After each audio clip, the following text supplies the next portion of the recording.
Hello, hello, welcome to the stream. Tonight we're going to be doing a Castile game because I have some things that I specifically want to talk about tonight, namely Spanish medicine, which is a fascinating feature of Spanish history during this period. So, the thing you need to understand about Spain in the 15th century is that it was ending a very well the kingdoms of Spain because it was only united under a single kingdom once during the Visigothic kingdom and then again during the kingdom of Spain which still exists today.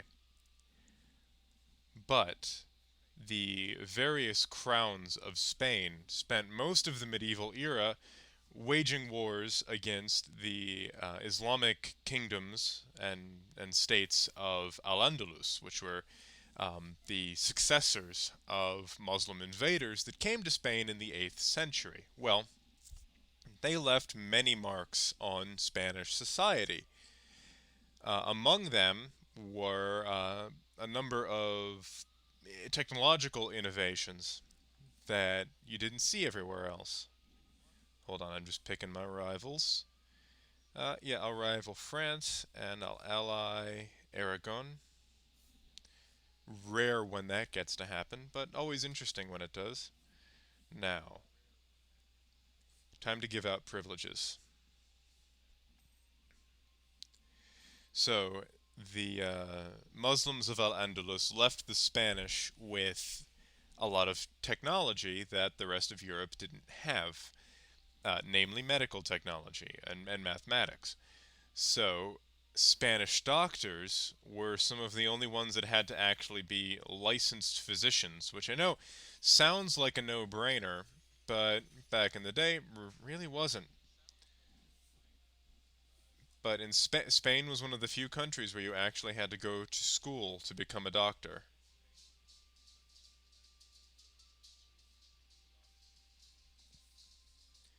And setting these up, get myself some liquid currency right at the start here. Private trade fleets and free enterprise. Now, seize land. I've still got low crown. No, I don't. Alright. And let's get an agenda going.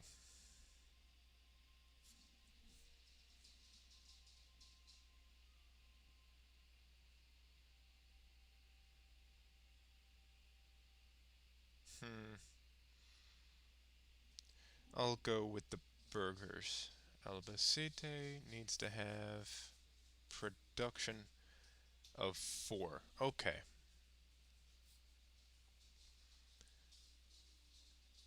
Turn you off, you off. And let's get mission expanded in here. Train some men to start out.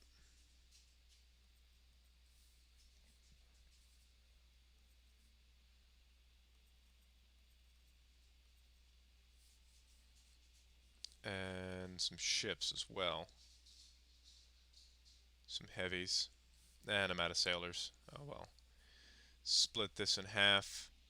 Send some of these poor bastards to hunt to protect trade or hunt pirates in Seville, and then the other 3 ships will protect trade in Seville.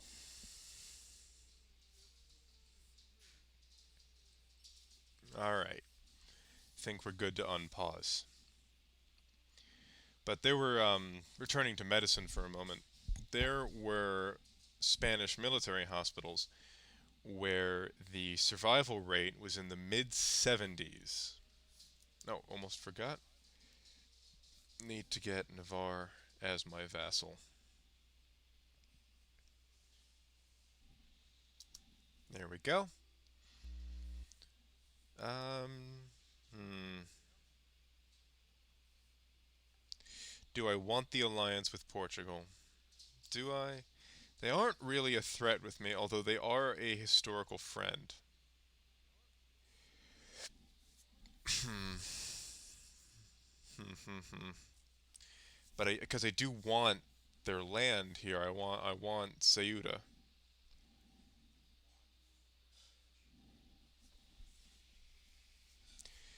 I'll take it for now. I can always get rid of the alliance later.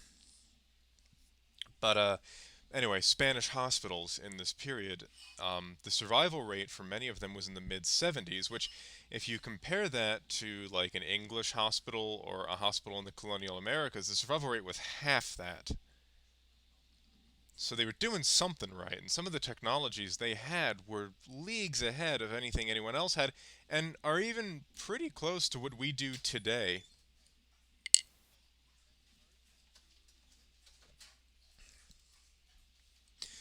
Prime example was if a patient had a severe head injury and they had a fluid buildup in their skull, what the doctor would do is, well, drill a hole in the skull, which actually didn't hurt that bad, at least not as bad as you would think, mainly because you don't actually have that many nerve endings in your skull. But what they would do to patch that hole is they would take a large silver coin and they would drill holes all around it and then place that over the hole they had made. And as the skull healed, it would grow through the holes in the coin, and the coin would become part of the skull. Well, here's the genius thing: the silver was antimicrobial. Now, they didn't know about germs back then, but they did take note of what they were doing, and they noted that when they used silver coins to patch up a skull, there weren't any infections. All right, more ships. Still need more sailors. And let me get one more regiment. And it's things like that that are just, that is more or less what we do today when we need to patch a hole in something.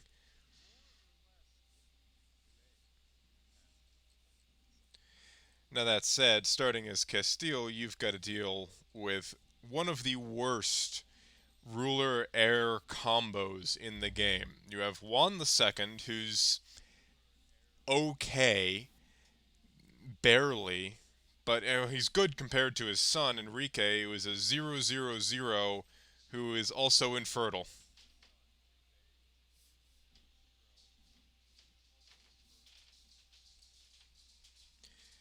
Now, the advantage with Spain in the early game is you've got a gold mine. You've got a literal gold mine. So you can afford to hire some advisors to compensate. I'll take production efficiency. That will help us out here. Right, so moving away from medicine for the time being, the diplomatic situation in Spain in this period. The Iberian Peninsula is dominated by Castile, which was the wealthiest and largest of the Spanish kingdoms come the end of the Reconquista. Second to it is Aragon, which has built up at this period a considerable Mediterranean empire, which contains not just the core of Aragon here on the mainland, but also the Balearic Islands, Sardinia, Sicily, and Malta. They also had Naples as part of their empire, basically, but in this they've stopped really giving them that in this game because more often than not, after the more recent patches, Aragon will lose Naples as a junior partner in its union.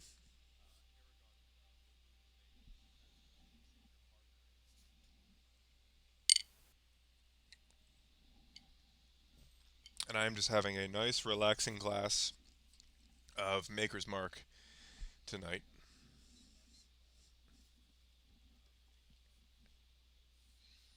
as we relax, talk history, and do some conquering.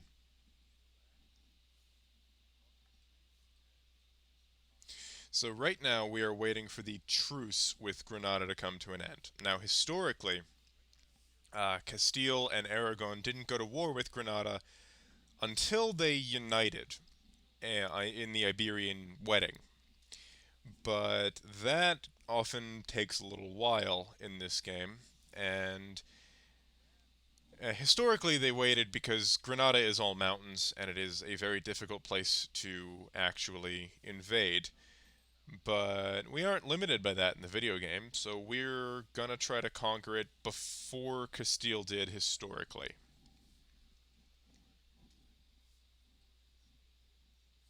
Or rather, I should say Castile and Aragon, because they both did. I'll give them the admin power. It's not like I'm making much of it anyway.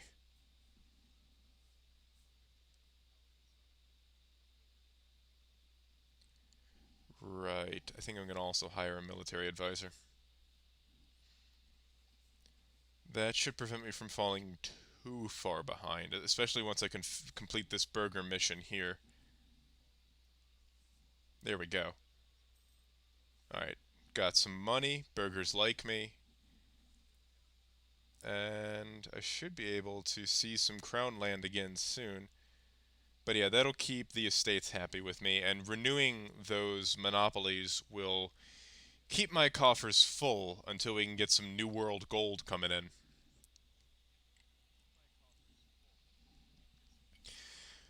Welcome to the stream, everybody. So, saw a few more people just joined up. So, we're doing a Castile game, mostly because I wanted to talk about Spanish medicine. And it's remarkable to me that Spain was the first country where you actually had to go to school to become a doctor. In America, we didn't have any standards like that until 1910. Meanwhile, the Spaniards in the 16th century, you had to attend 8 years of university and do a 2 year residency before they let you be a doctor. And then every 5 years after you completed your residency, you were required to undergo a competency examination to make sure that you were still sane and practicing well. Meanwhile, in America, you got guys in the Old West like whiskey, laudanum, saw, and they'd slice your arm off while you bit on planks of wood. But the Spaniards did also perform amputations, but they were much more smart about how they did it. So they didn't have anesthetic until the 19th century, right? Well, the Spaniards used ether mixed with a couple of herbs that effectively worked like a primitive form of anesthetic and allowed them to operate on a sedate patient. So you didn't have to worry about the guy flopping around and screaming your ears out as you slice his arm off. And what's more, they could do amputations in 5 minutes, which is mind blowing to me. Imagine cutting a guy open, sawing through his bone, and taking his arm off in 5 minutes. And then they didn't even stitch it closed, which is the real crazy thing, because stitches in that era actually increased the likelihood of infection. What they would do is they would boil down, I'm blanking on the name of it. It was a substance boiled down from the air bladders of fish, and it was extremely sticky. And they would basically superglue the wounds shut, so there was little to no risk of infection.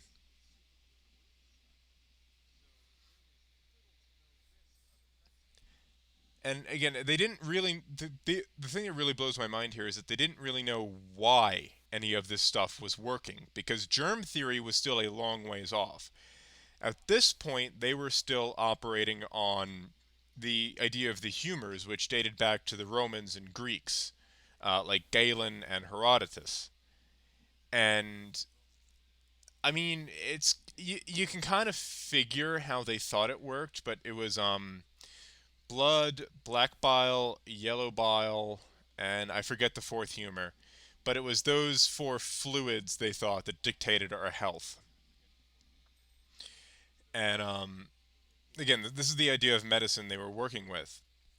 And they still managed to make it work by just noting what worked and what didn't.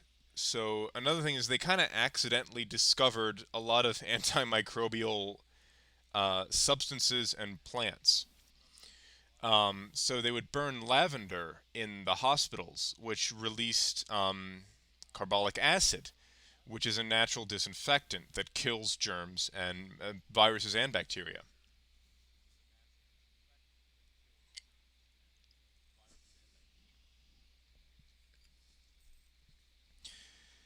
And that kind of disinfected the wards, which prevented infection in ailing soldiers who were healing up after their operations. Other things they did, they would actually they gave these people soft beds in this military hospital, and they were stuffed with what was called Spanish moss, which grows naturally in Florida.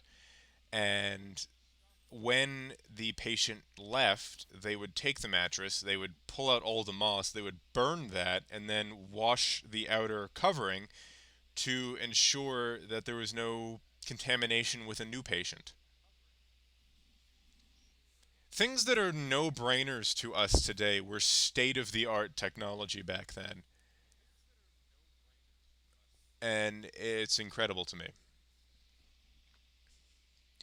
But it's also to kind of incredible how little we've progressed because a lot of now these methods have been refined over the centuries, but it's remarkable how little they've actually changed from what they were.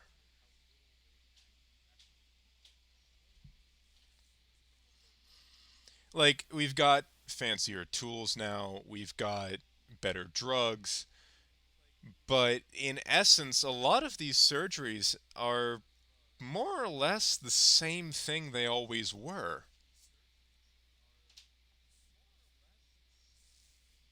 just with better success rates because of modern drugs and tools. Oh, and that's another no-brainer thing that the Spaniards did that very few others did is that they actually washed their surgical tools after each operation, which again seems like a no-brainer to us today, especially in the age of COVID. But this was like a remarkable innovation for the day, and the Spaniards would wash their surgical tools in vinegar water, which is a natural disinfectant.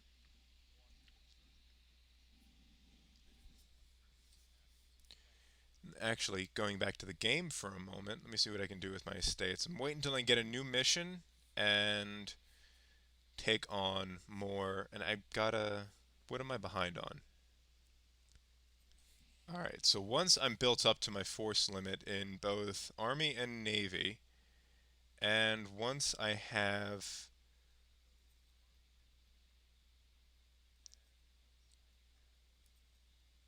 60% of my manpower, I can get the mission for invading Granada.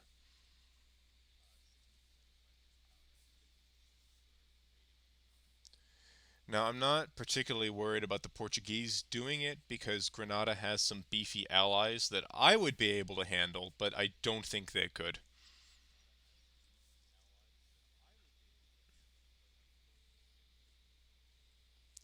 Alright, and these guys are progressing along nicely, so I ought to be able to grab some land from them soon.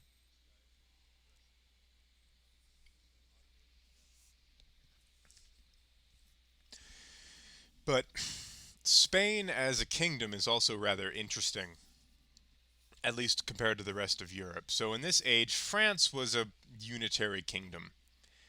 There were previous kingdoms that had existed within the same territory, but France had united and been the dominant power among them for so long that France was France.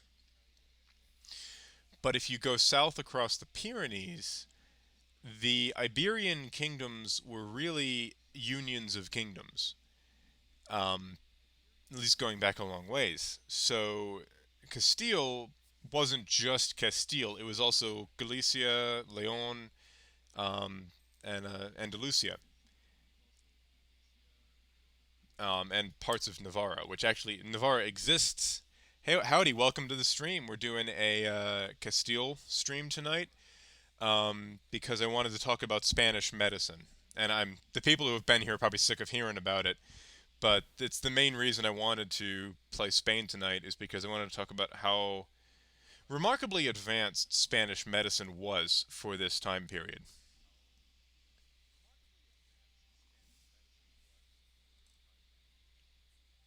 And I mean, technology in the Iberian Peninsula kind of gets shat upon by a lot of the later colonial powers. I am doing all right. I'm doing all right. It's having a nice, relaxing evening here with my whiskey and my history.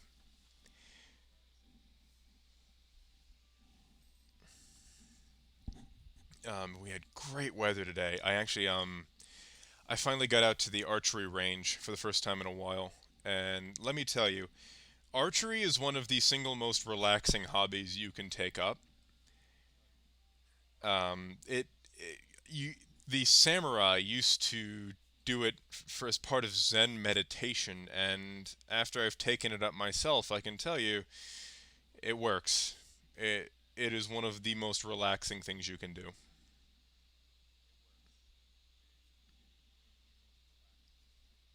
How you doing? But yeah, um,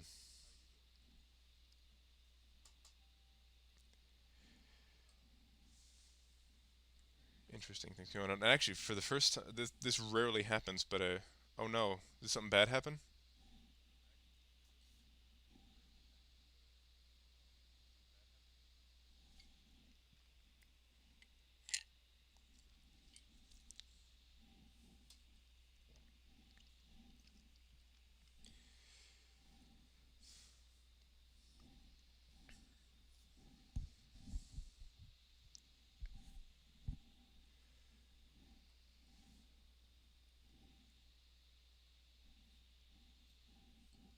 Well, now we're losing money. What can we do here?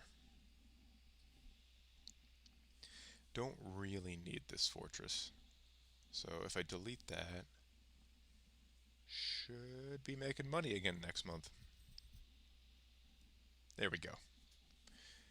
All right, still short 1,000 men and one ship, but I need to regenerate my manpower anyway. Oh, so Spanish medicine in this period was basically centuries ahead of what the rest of Europe had. So, a prime example is there was a military hospital in Florida that it's still around today, but they basically do historical reconstructions of what actually went on there. And this military hospital had a survival rate of 75% compared to 35% in an American hospital of the same time. So, what did the Spanish do differently? Well, the number one thing they did was they washed their tools, which is a no brainer today, but back then, without germ theory, they're like, oh, why the hell would you wash your tools? It's a waste of time. But after each surgery, Spanish doctors and surgeons would wash their tools in vinegar water, which was a natural disinfectant that killed any germs on them. They didn't know why it worked, they just knew that it was better for the patient when they did it. I have not. I am not an expert on pre Columbian Americas,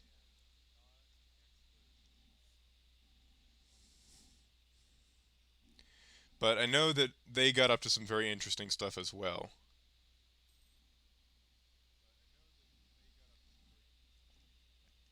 I mean, they were, and actually, they borrowed some from the Native Americans after the invasion. So Spanish medicine took principles that were given. The Aztecs were good, especially when it came to sanitation, just on an urban planning level. Like Tenochtitlan was a brilliantly planned city, um, especially considering that it was built without the wheel and with little more than hand tools, really.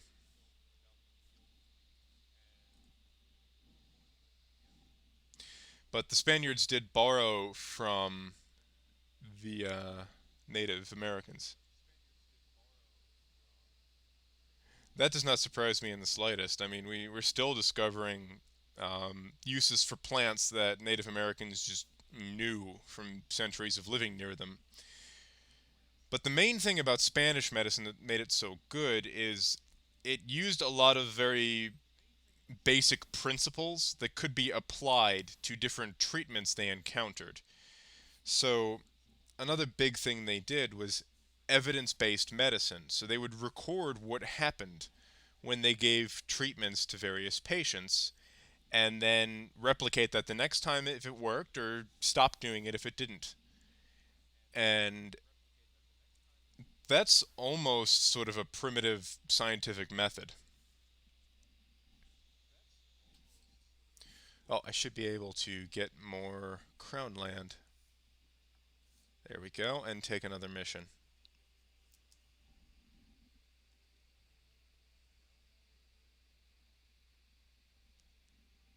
Alright. Well, I'm already doing the nobility one basically. I'm just regenerating my manpower, so let's just do that. Oh yeah, and that's something you'll find with a lot of indigenous peoples around the world. Um, it's actually something that's sadly been lost by a lot of peoples today in our urbanized world is our ancestors were a lot smarter than people today like to give them credit for. This goes for all humans. Your ancestors, thousands and thousands of years ago, had a perfect mental map of their entire area around them. They were probably in way better shape than any of us because they ran around and hunted all the time. And they knew how to use every natural resource around them. So this is something you'll find is that peoples that developed around useful plants figured it out long before modern medicine ever did. So it's like willow bark is a prime example. Oh yeah, no. In some regards they were. But willow bark is Native Americans used it for a very long time as a pain killing drug basically. And what happens is today it's the basis of aspirin. We literally pull the acid out of it, the active ingredient, and it makes modern painkillers. But it's the same basic thing. The Incans too don't get nearly enough credit. Well, actually, that's I started talking about this earlier in the stream. Is that a lot of the principles of Spanish medicine, um, they were originally imparted to the Spaniards through the Moors during the days of Al Andalus, but the Spaniards then took them after they drove the Moors out and then just continued to build upon them. Okay, what's going on here? Let's show moderation. That looks good to me. That's free stability. I will always take the free stability. And because 1 second sucks, we are gonna fall behind on tech.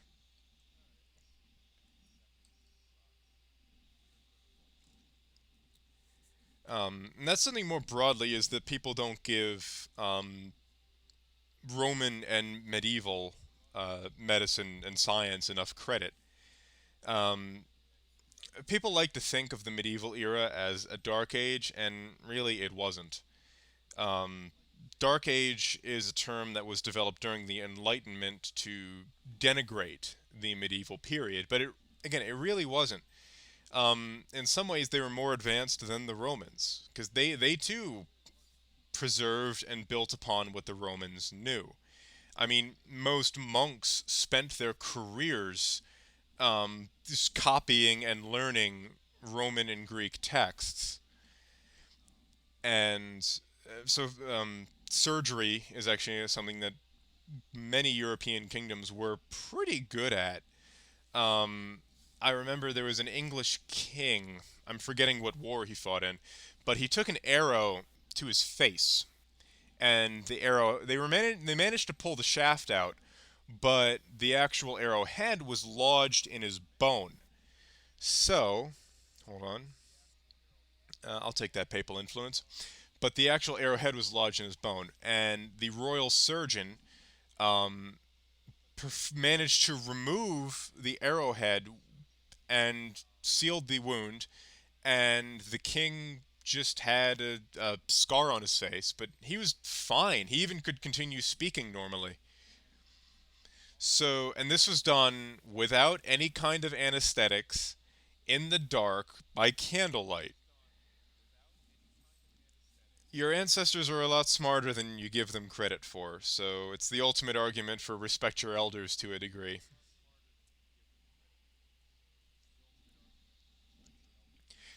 A lot of modern people have this hubris that because our technology is so advanced, it's so beyond what they had access to, that we're somehow smarter than our ancestors, and we really are not. Like, everything we have is built upon what they spent centuries, millennia of trial and error discovering.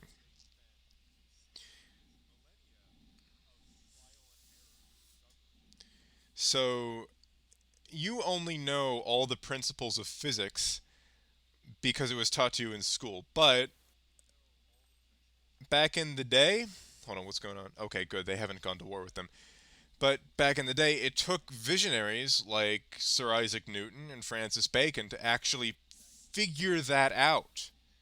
The only reason you know it is because they figured it out and it's just become passed down over the centuries. So, even though your ancestors might have believed things that sound crazy to modern ears, they're every bit as smart, if not smarter, than we are today. So, do not disrespect people of the past. Okay, have I finally got it? There we go. Alright, now we can actually get some Reconquista action going.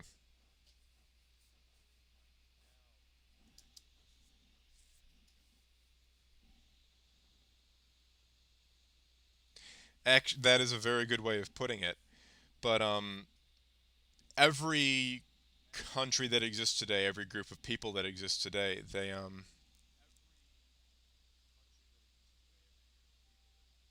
see, that's what I'm talking about. Is we'll think with all of our modern technology that we're somehow smarter than these people, but they know cures for diseases that we're only just figuring out now,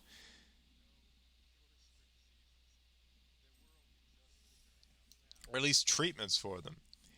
And a lot of modern people just arrogantly, yeah, no, it takes them forever to discover what these people just kind of intuitively knew from such a long period of time living in proximity to these plants.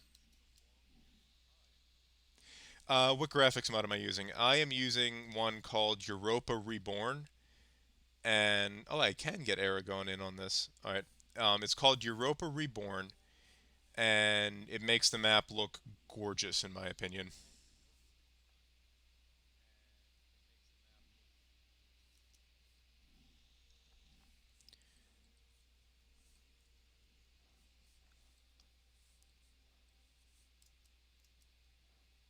Okay, want to. Yeah, actually, it's even better if you look at the terrain map mode.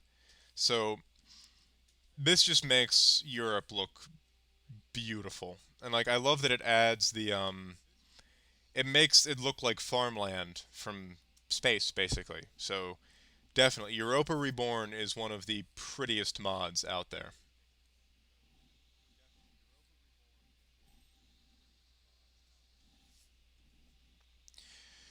But I mean, if you're interested, you can check out some books. There's guidebooks to medicinal plants, and the craziest thing is you read these and you realize that's just a fraction of what your ancestors knew. That's just what has lasted into the modern day.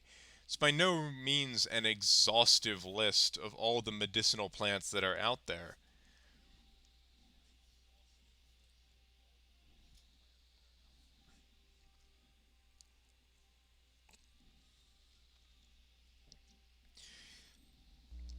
And I mean, I'm what you call might call a little outdoorsy. I do spend a fair amount of time in the woods, but I wish I had the same kind of sense for how to use plants and the natural world around me that my French Canadian lumberjack ancestors would have known. I mean, my mom has told me stories of them because like they moved down to Vermont at some point, and when my uncle was a kid, he had this wound on his leg that just wouldn't seal up. He had been to numerous doctors, and none of them could get this injury to heal. But one summer, they went up to their aunts and uncles in Vermont, and they saw the wound, and they're like, "Here, use this." And they slathered this old folk cure made up of like deer tallow and herbs, and they slathered it on the wound, and in a week it was sealed up, good as new. The wound that had baffled every pediatrician money could buy in the area couldn't was sealed by this folk cure that's been around for centuries.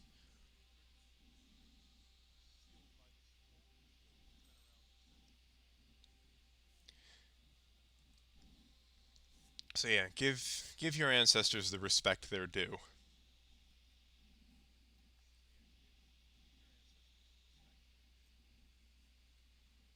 They are the only reason you're here after all.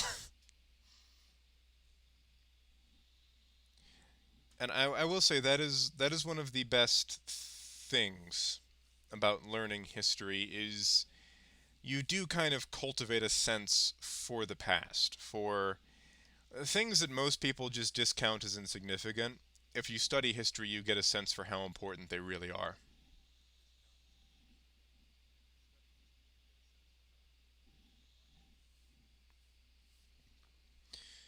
And I think I have the military power to blow up these fort walls, so I'm going to do that. There we go. These sieges will take forever if you just let them drag on, because Granada is all mountains, basically. There we go. Alright, put these two together.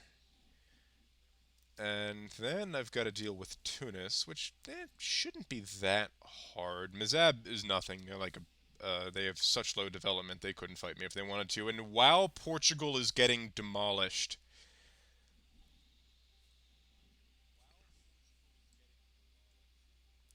granted that is usually what happens when France and England go to war.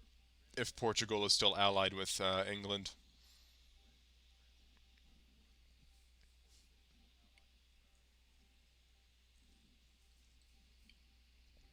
Okay, what do I want to do here? I'll take the clergy loyalty.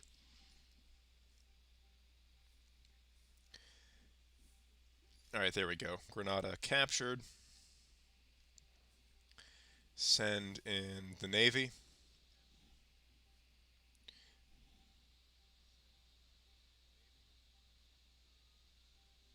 Yeah, no, there is way more to history than just war.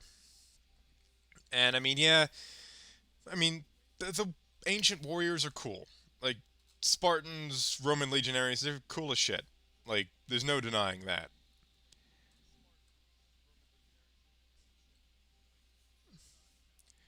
But in sort of focusing so much on that, we forget all the really other important shit that people of the past have accomplished.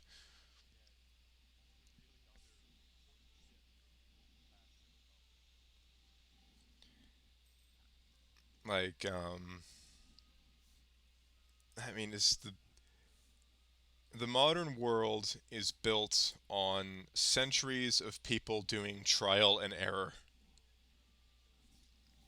I mean, I don't have an exact number on it, but I wonder how many people got electrocuted in the development of something as basic as the light bulb.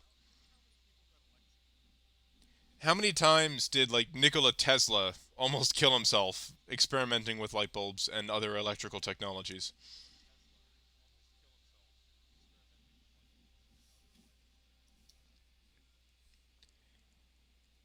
It's an interesting question that I don't think enough people spent enough time thinking about.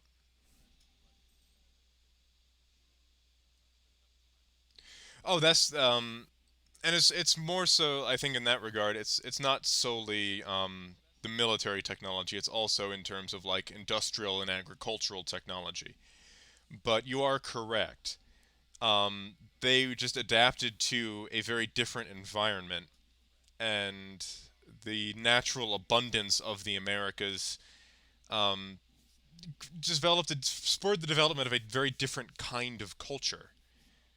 But take Aztec construction methods, for example, um, just as impressive as the pyramids in Egypt. Imagine building something the size of the Aztec pyramids with nothing but muscle power. Because here's the thing: they didn't have any beasts of burden in Mesoamerica. I mean, they didn't have horses or oxen or anything like that. So when they built these great structures, it was all muscle power and math done on pen and paper. Actually, that's a quick side note. That's something that pisses me off beyond belief about the flat earth bullshit. We've known the earth is round since the time of the ancient Greeks. Ancient Greek mathematicians calculated the circumference of the earth within a couple hundred meters, which is really fucking incredible when you consider that the Greeks were just working with quite literally pencil and paper. And it's real cool how he did it too. He basically used the shadows coming off of tall buildings in two different cities in Egypt that were north and south from each other, and using the difference in place between those shadows, the Greeks managed to calculate the circumference of the Earth with a remarkable degree of accuracy. And then going to an example of pre-Columbian American cultures, the Aztecs. Yeah, that is, you can literally grow money, which was which I wish we could do that these days. Um, but Aztec date keeping and cosmology was fucking incredible. The fact that they could make long count calendars that lasted centuries using realistically very basic math that you had to do with a pen and with pencil and paper. They didn't have calculators to figure this out.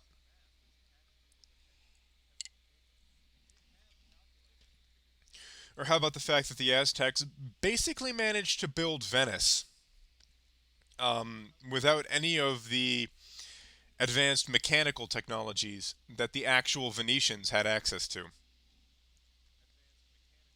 Oh yeah, no, their calendar was spectacularly advanced for what they used it for.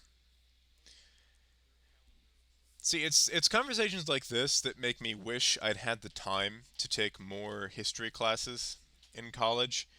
Because I was an East Asia specialist in college, but we had a South America specialist who also did a lot of pre-Columbian stuff, and I wish I'd had the opportunity to take him, but I didn't.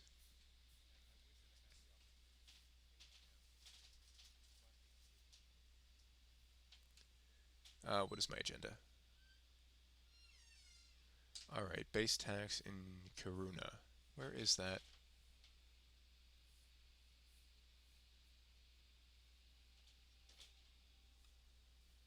Where is that? Oh, there it is. All right, so I'll just bump that up, and I'll bump it up again shortly. Also, yeah, the Incan technology was incredible for the day as well. I mean, if you consider the fact that they never had access to, well, that's true. Um, I might do a series on pre-Columbian America. I would need to be doing a series on it just because of the amount of time I spend on episodes. I don't have that much time to do historical research outside of what I'm doing a current series on. But it would be I think good to do on pre-Columbian America because I don't think there are many online historical documentaries about it.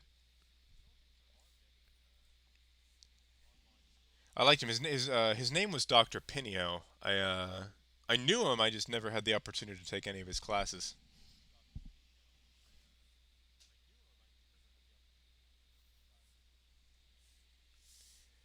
but I might do. I'm always looking for ideas to do series on. And honestly, after this series on Rome, I've done most of the ideas that I wanted to do. So I'm very open to suggestions. One of the other ideas I was kicking around for this 2021 series was one on Islam 632 to 1453. That's true. And I don't speak a lick of Spanish, but I could probably learn a little bit to stumble my way through it. Because I did manage to stumble my way through very badly through some Soviet military documents for a paper I wrote in college. Google Translate works wonders.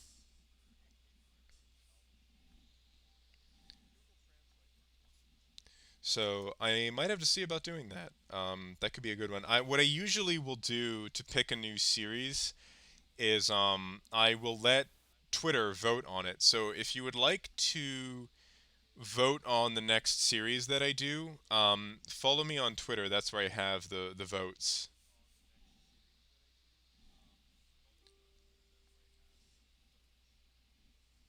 All right, and I think I can bring this war to an end. I can probably get Tunis out. I want a bunch of money, always nice. War reparations and transfer trade power. And then now that they're far from home, I can just send them back and bring this war to a nice, neat end. Finish the Reconquista. All right, got a boatload of money. Reconquista over. Now I just got to core this. I'm behind in tech, but I'm not worried about that because that's not going to get fixed until Enrique dies.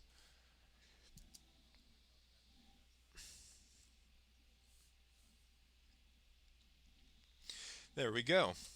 And I'm hoping for the Iberian wedding to fire soon. All right, Aragon's going to break their alliance with me, which is actually good if I don't get the Iberian wedding.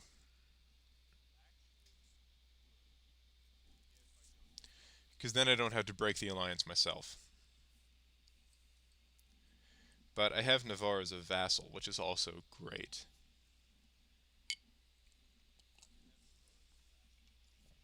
But what other future series have I been kicking around?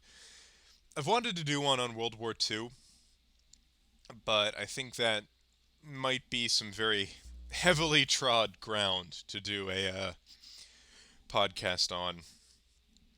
I like I like subjects that aren't really well touched upon. This my first series was on early medieval Europe, which is something not a lot of people know about. And I mean, the fall of Rome and the Crusades are also historical periods that are not very well understood.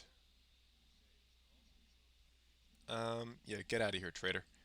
Forward to glory, get that free morale, and I can probably start cranking out some buildings. Seville and Toledo, get markets, and three churches. There we go. And have some money left in reserve.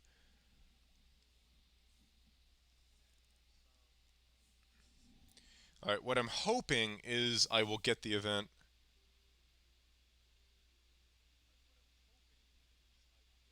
That is true. The main problem is how I've got Renegade Historian set up now. Um, I have a day job that I spend 40 hours a week doing, and I do enjoy my day job actually. So I have to fit Renegade Historian in with my personal life, with my work. Um, I mean, at some point, I would like to make this into my job, but that probably won't be happening for a while. It takes years to build up a sizable audience, but no, my goal is to make Renegade Historian the main thing that I do because I love history and I love sharing history with people. in any way that I can. That is also true. There is a lot of fake stuff out there, a lot of mythology around World War II, um, which is weird considering how recent it is. But and the other thing is, my historical know how is largely focused pre modern. Like, um, take East Asia, also that is true. Um, but take East Asia. Most of my knowledge on East Asia starts petering out when we get into the 18th, 19th century. I know a bit of Imperial Japan, but most of what I know is pre Imperial Japan and the older Chinese, like pre Ming Chinese dynasties. But you are right. A lot of propaganda from World War II has just kind of been accepted as truth, even though it really isn't, not even a little bit. I mean, I'm no World War II expert, and I am aware of that. Also, yes, a fair enough tank. Mostly it was only good um, because we could just build so many of them. But in a one-to-one fight, a Sherman was going to lose against most of what the other countries were building.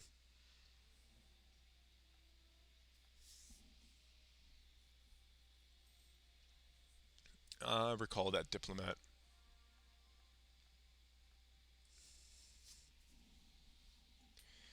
But and then for as like propagandized as World War II is, it makes me sad that World War One is almost completely unknown. So that's a series I've also been kicking around for a while as well.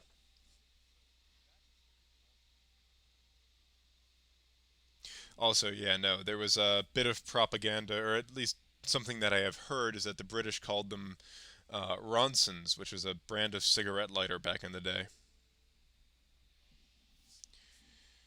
But no, they weren't bad tanks in the slightest. It's just like never believe Soviet propaganda on how great the T-34 was. It was a perfectly good tank for what it was, but it wasn't some world-beating. That would be fun, actually. I would love to learn something about the truth behind the Sherman tanks.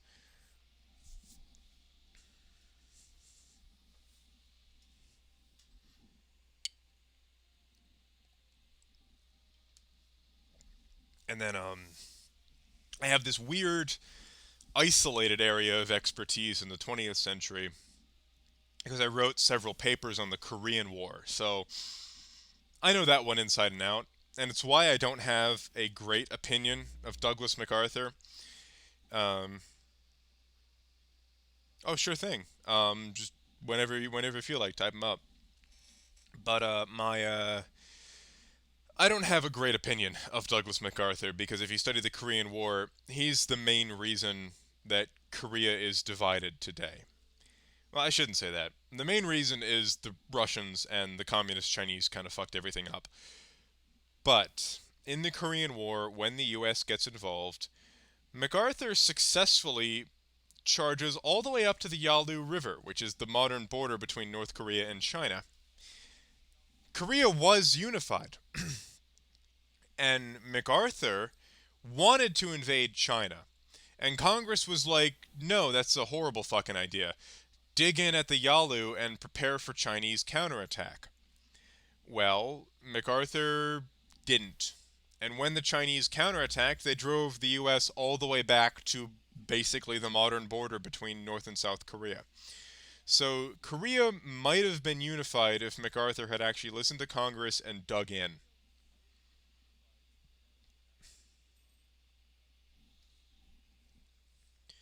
Like, the man ran a perfectly adequate island hopping campaign in the Pacific, but he really fucked the situation in Korea sideways.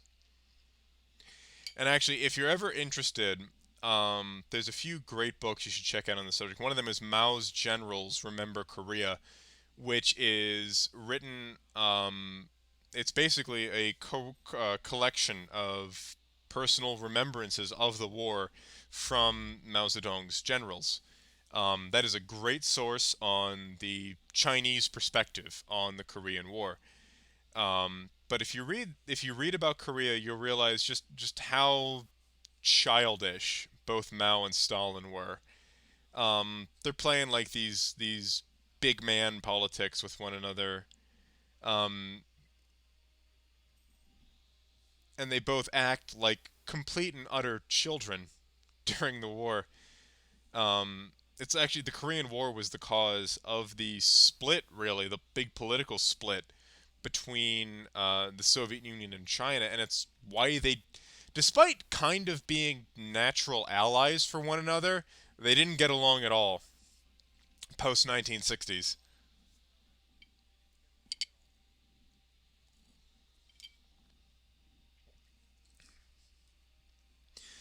And yeah, if you, the Korean War was beyond a shit show. Well, I shouldn't even say was. It's technically still going on, isn't it? It's just an armistice. There was never an official peace deal reached. So yeah, that is technically America's longest war.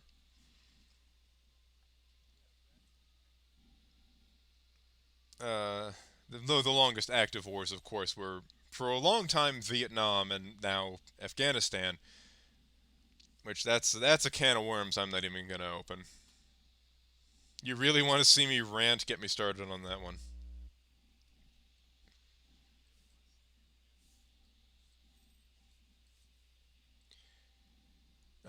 But no, Korea is it's one of America's forgotten wars, and I highly okay. What's going on here?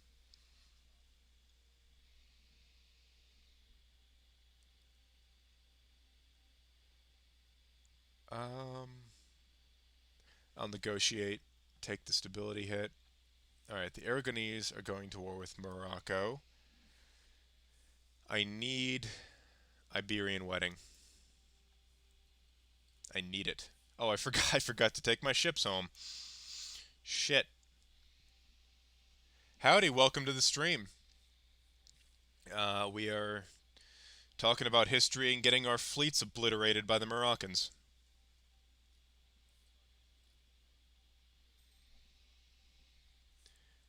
All right. Well, actually, um, Aragon picked a great time to invade them. Yes, I have a bunch of mods active. Um, the main one right now is called Europa Reborn, which is a terrain mode mod. Makes the map look beautiful. Um, but yeah, this makes the map look gorgeous. Also, thank you. I am excited to hear what you have to say about the Sherman tanks. Um, I know someone clipped a mod list that I made a while back. So a couple weeks ago I went through my whole mod list and someone clipped it. But I can do the same thing tonight if you like.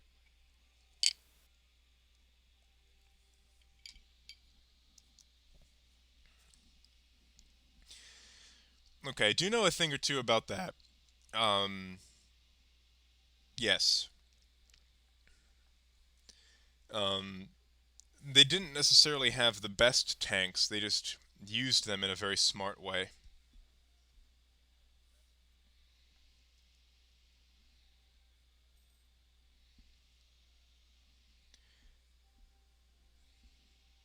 Okay, we gotta go through our ships then. Oh no, don't, don't do that. Don't fight them. Alright, should be able to blow up that one. Yeah, they used the tanks essentially as a spearhead to punch a hole that the infantry could follow through.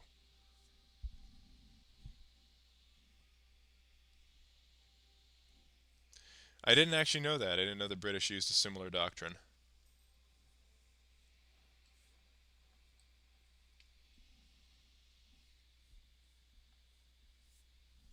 Okay, need to send my guys back. So the Aragonese are getting 20,000 men. I gotcha. And I know that the French had a serious problem in that they used the tanks to support the infantry, which did not work out well for them. Because from a mechanical standpoint, the French had some spectacular tanks. They just didn't use them right.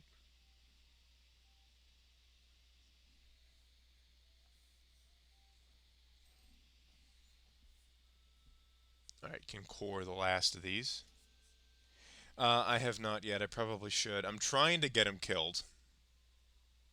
Can I? I can take the prestige hit. He's gone. Um, Hopefully, I get the event. That is interesting, actually. I didn't know much about the. All right, so I don't have an air and they do, so I should be able to get that soon.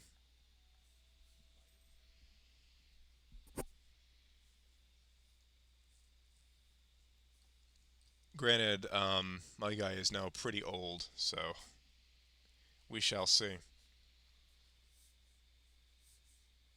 Hopefully, I'll get the Isabella event.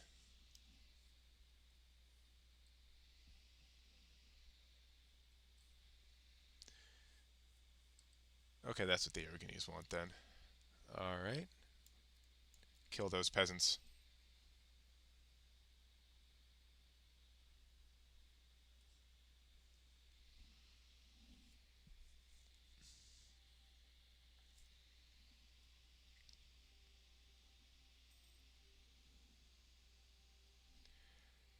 I gotcha.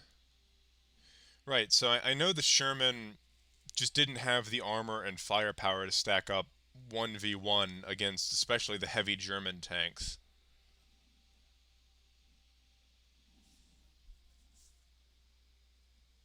So what you're saying is the Sherman's main purpose was to kind of mop up low numbers of enemy tanks, not engage them headlong.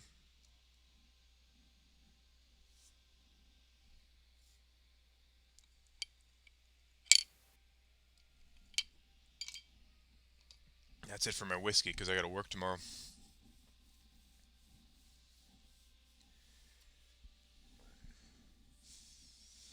All right, I am hoping for this. Okay, they were anti-infantry tanks.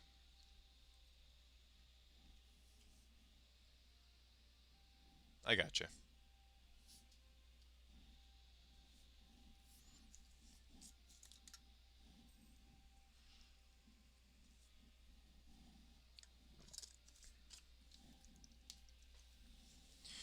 So basically the opposite of something like a. Okay. That is, I never knew that. That's fascinating.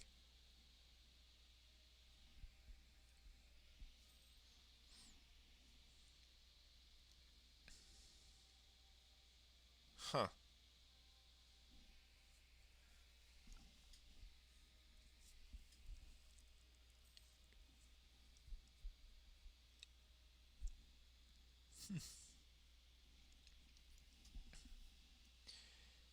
I'm realizing now the folly of my American military history class ending in 1945. I would have loved to have heard about that. That is a fair point. If they had admitted it was their fault for bad doctrine, that would not have looked good.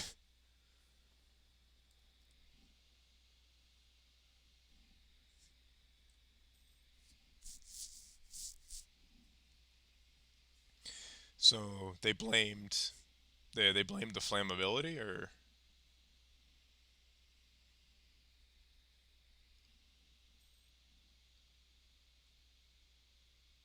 I got you. When in doubt, blame the equipment. So the flammability is the one that I've heard, but I didn't hear about the other big mechanical issues of the Sherman, or at least the ones they claimed.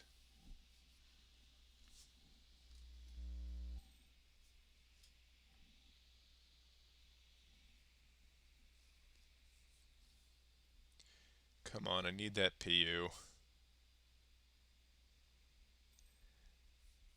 Or I need this war to be over so I can assign a new heir. I gotcha. So I do know that it was a relatively tall tank, but most of the tanks from those days were fairly tall.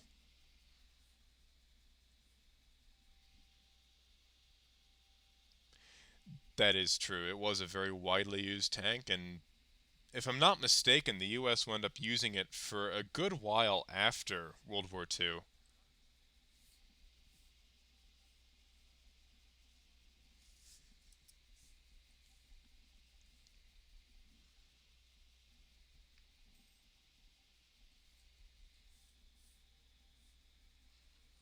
Alright, who else are we at war with, and why is this taking so long?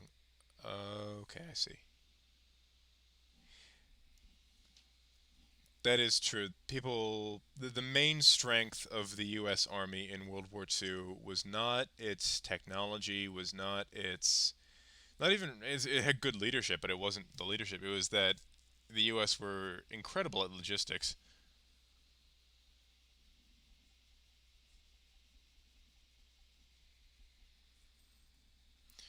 Actually, one of my favorite things that I learned in that U.S. military history 1897 to 1945 classes, there were actually plans in the U.S. Navy to build ice cream ships to keep morale high during the proposed invasion of Japan.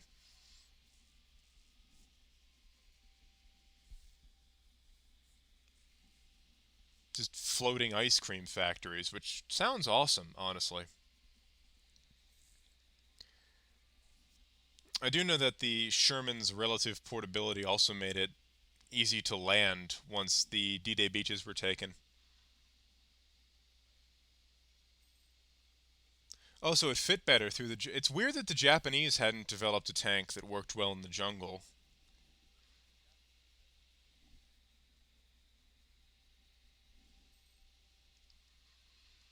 But that is fascinating.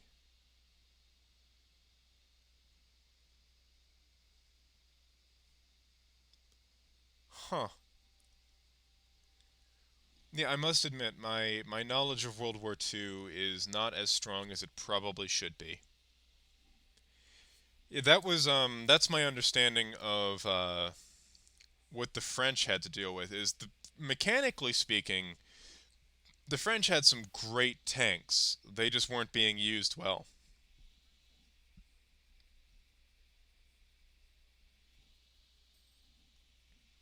If they had listened to de Gaulle, they probably wouldn't have gotten into the mess they were in circa 1939.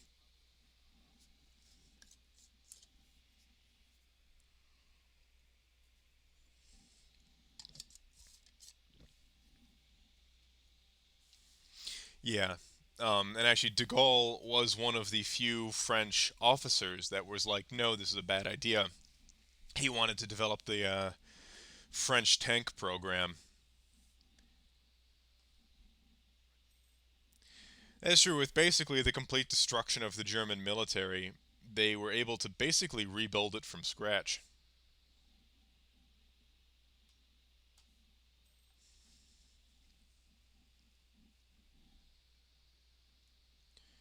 And that wound up working out very well for them, at least in the early days. But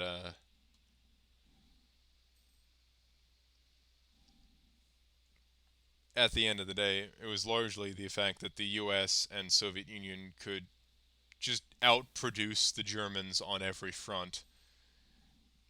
And once the veteran soldiers of the Wehrmacht were all dead, the Nazis had a hard time replacing them.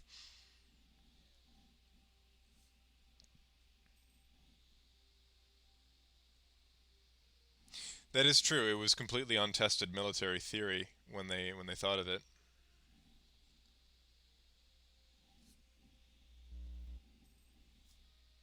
Completely different from what it from well, the last war and pretty much every other war. Although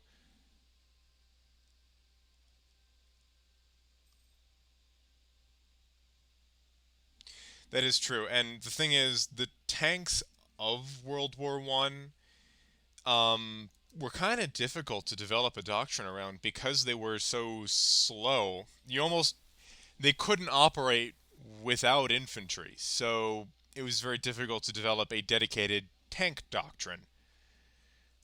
Actually, I just literally just did an episode on this, about the development of tanks during World War One. I don't get too much into the doctrine, mostly just how the technology came to be.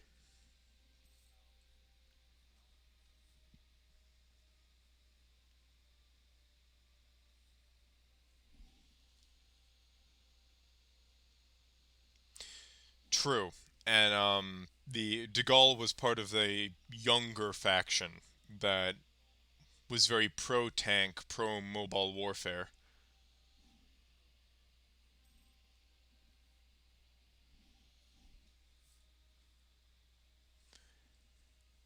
Yeah, the Japanese tank was not particularly good though, if my memory serves.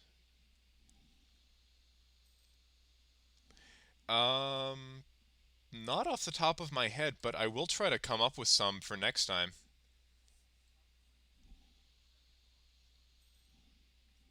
Yeah, no, if based on what I've seen, they largely were just they were light and they had machine guns, very few of them. I didn't actually know that. Again, my knowledge on World War II is not as good as I wish it were. Um, Most of what I'm familiar with is the early stuff, and I have studied the Spanish Civil War a little bit, which Spanish Civil War was kind of like a dry run for blitzkrieg and mobile warfare.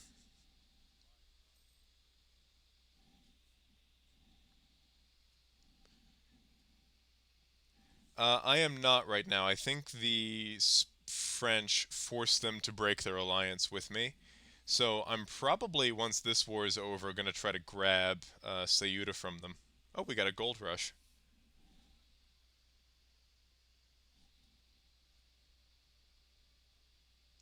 That is ironic that de Gaulle wound up giving the Germans a lot of their ideas. Do I have a PU on them? Like a way to get it? No, right now I only have the Conquest. If I get a PUCB, I will, but right now I only have Conquest. Actually, one thing I'm gonna do here is give these. That is true. I'm waiting for it. It's taken a long time.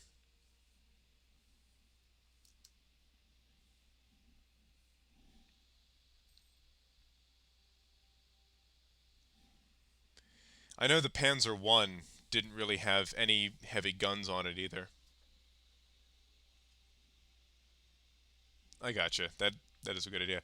But yeah, the Panzer One was very lightly armored and just had machine guns.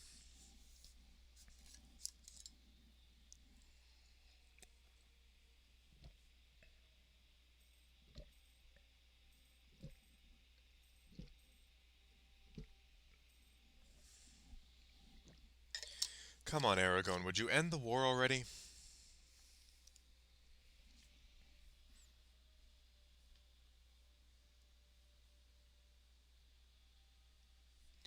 Oh, this is actually another great mod to take. It's road building, which I thoroughly enjoy. I think it adds a lot to my historical immersion. But you can build a road network in your country.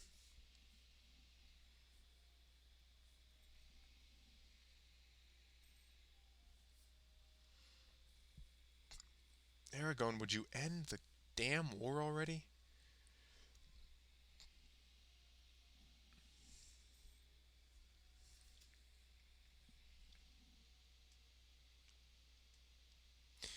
I gotcha. Yeah, sort of like a one of the fast firing cannons you'd get on a modern armored personnel carrier.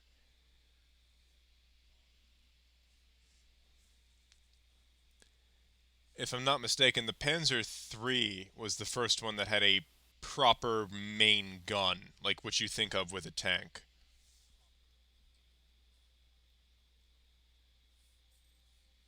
All right, there we go. What's going on? Okay, hopefully we get that soon, because that now prevents me from.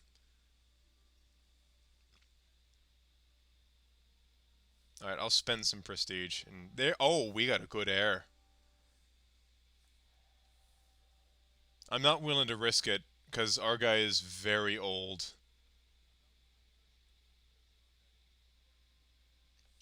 And, alright, there's the Castilian Civil War.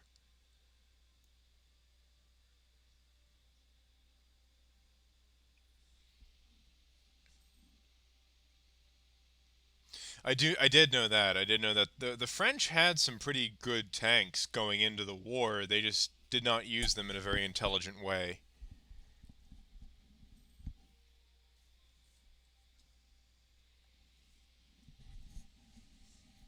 Maybe next week I'll do a Hearts of Iron 4 playthrough. Talking about it is making me want to do one.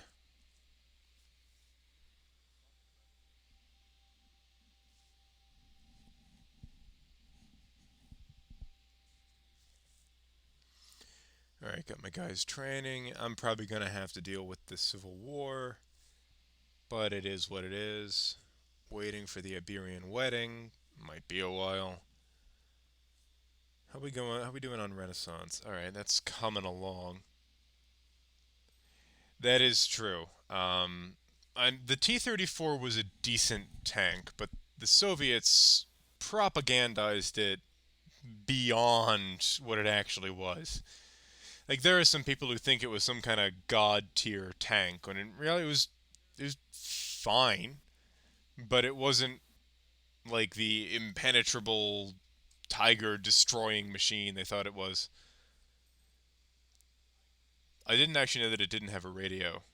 That seems like a serious oversight. Have they? I haven't actually checked.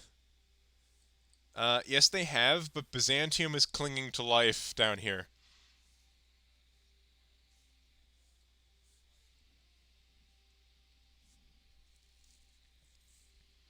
Please do. I'm thoroughly enjoying this.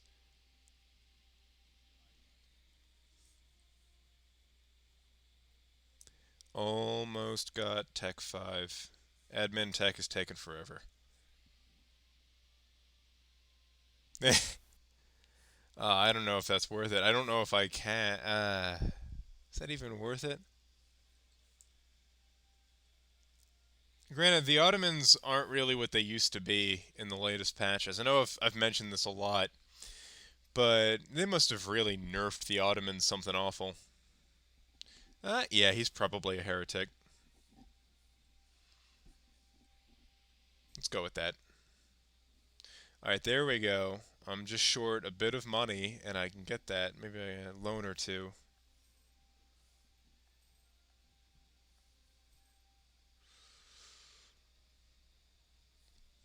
Alright, there we go.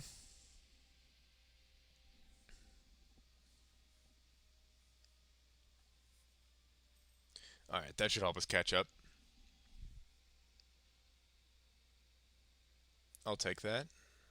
Um, there we go. Innovativeness gain. Huh.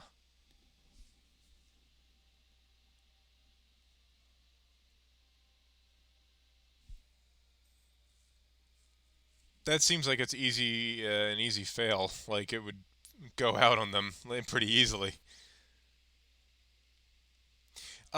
So the Ottomans used to be like, there were previous games where I'd see the Ottomans controlling all of North Africa and most of Eastern Europe.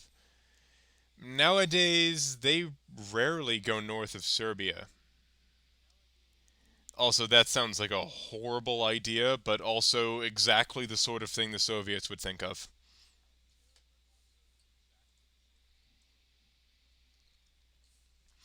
But yeah, so it used to be the Ottomans were like the final boss of the game. They were absurdly OP.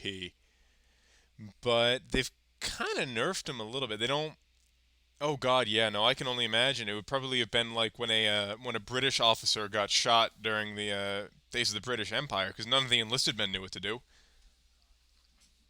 Exactly, yeah, no, the Ottomans. And even then, the Ottomans pre 1600 are not. I rarely see them take over the Mamluks these days.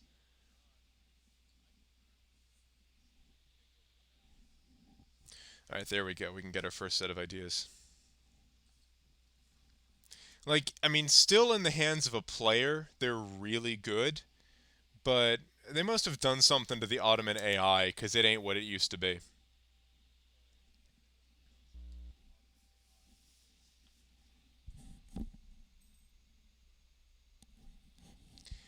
I have heard that the quality control on the T-34 was not particularly good.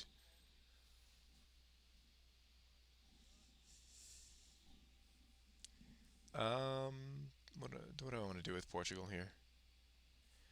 I don't really want any diplomatic entanglement with them. Wait, I have a merchant free. What happened there? Alright, you transfer trade power. There we go.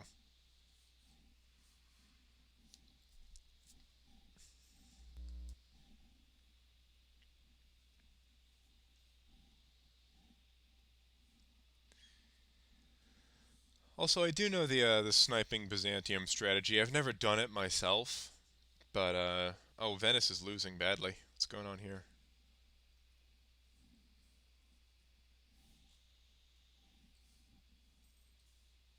Maybe they'll survive. That is an incredible thing that they still managed to crank them out even as the Germans were marching into the city.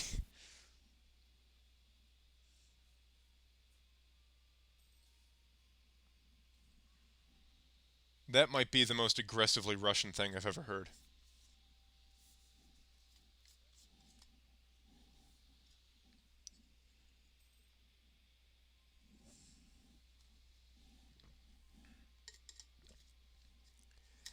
I do know a little bit about Stalingrad, mostly just because of how much of a shit show it was. I had a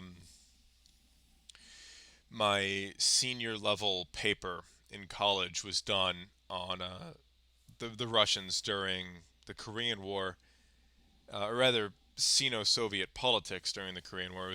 I'm proud of the title. It was called "When Devils Play Politics: Mao, Stalin, and the Korean War." Um,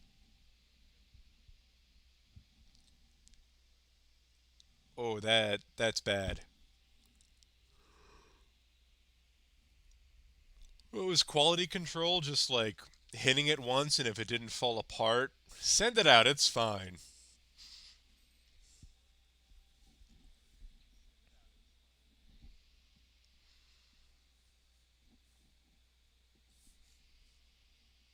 Okay, yeah, that makes more sense. It just wasn't.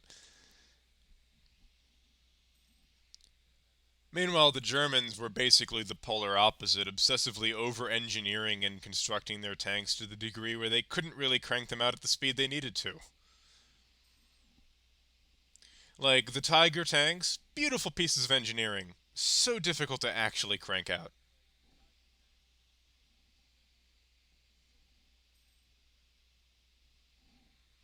What is it? I think they only built like two or three of the that is also true. But no, it's one of those situations where like the tanks themselves, great engineering behind them, just impossible to produce them in time.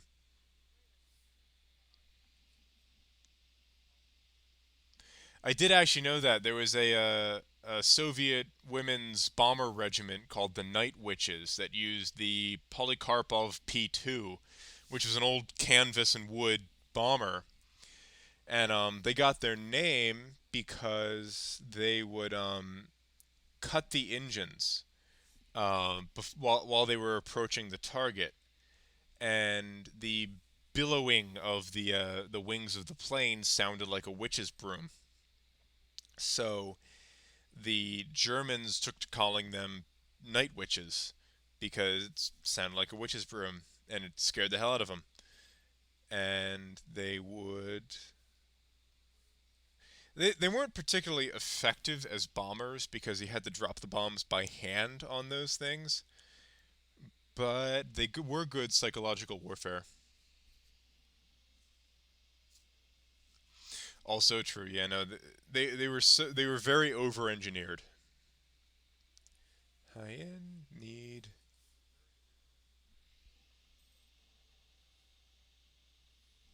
I didn't know that statistic, but that's horrible. Ugh,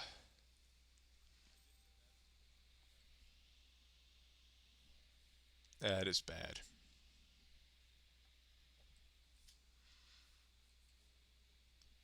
I will say the Germans were good at naming things. Okay, here we go. What's going on? All right, I'll take the Aragonese candidate, and we got a civil war to fight.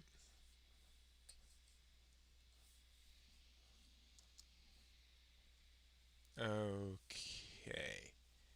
All right, now hopefully Juan II dies soon, so we can have no heir once again, and get that union.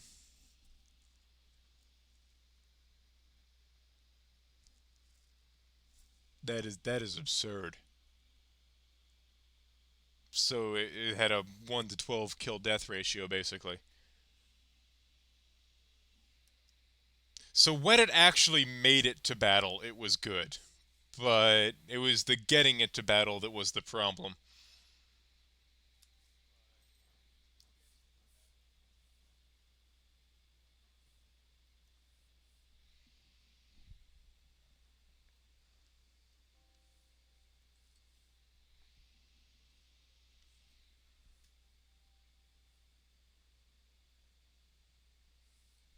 Okay. Okay, that's still not bad, all things considering.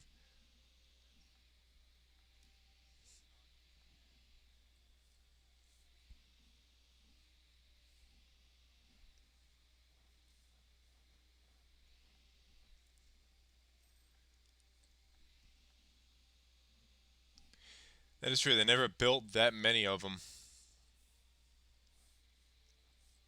Like it was a spectacular tank, just over-engineered. I mean, that is like you ever look at a German car? Like they are a hell of a lot of fun to drive. They're pretty well made. They're just very over-engineered.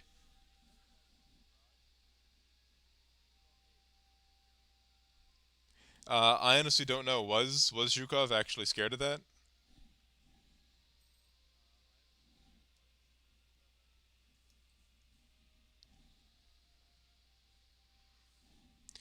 I gotcha. So it was great morale boost for the soldiers, but if you're a general, it was a major headache.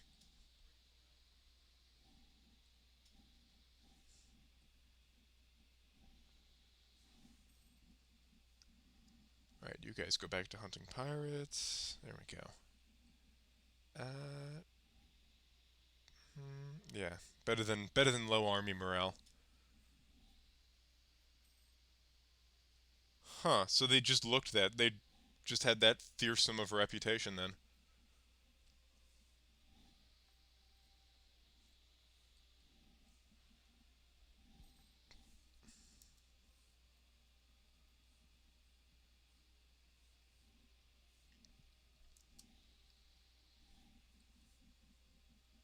Sort of like the Hitler's buzzsaw name for the MG42.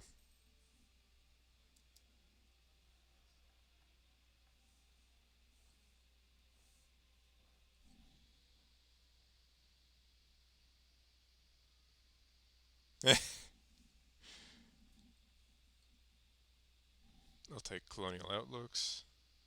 That is true. I'm thinking of taking them, but I've already given the burgers 4 privileges.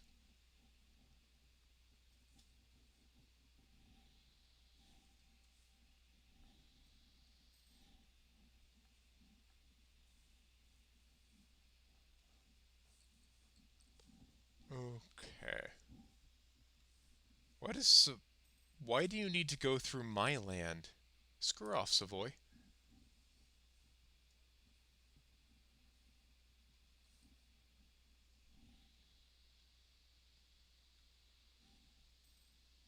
I gotcha. Yeah. So the Sherman got a bad reputation because bad propaganda about it, but the Tiger was made into more than it actually was.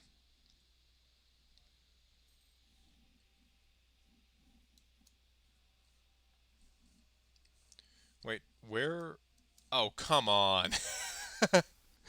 Yeah, the people down here in the Canary Islands, very, very pissed off.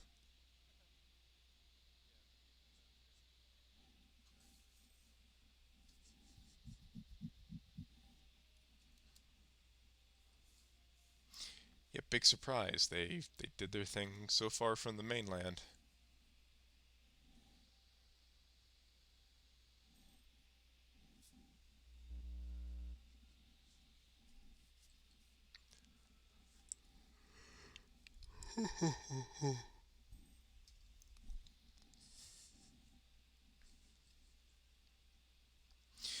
Actually, one of my favorite fun facts about the Spanish Civil War was that George Orwell was there.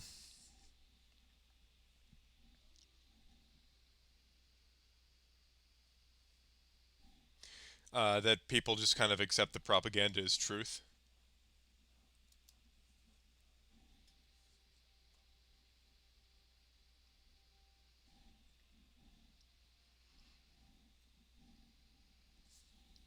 And I do find that when someone is convinced of historical propaganda, they can be very difficult to dissuade from it.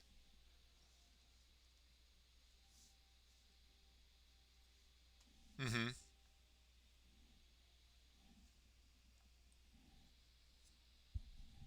Did it? Oh, okay, there we go.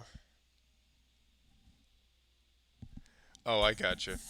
I could, but why would I want to? I gotcha.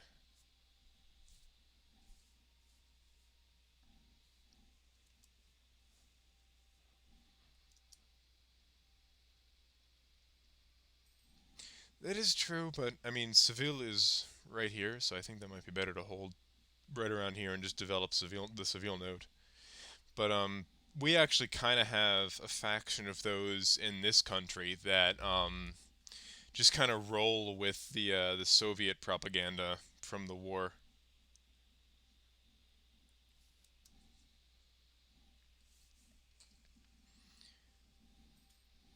There are a number of people I've talked to who think the Soviet Union fell because of the CIA or something like that.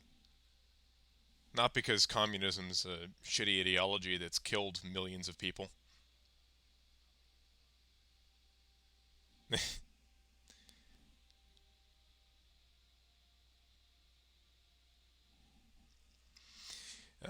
Yeah, no, a lot of people's historical perception is colored by, well, today.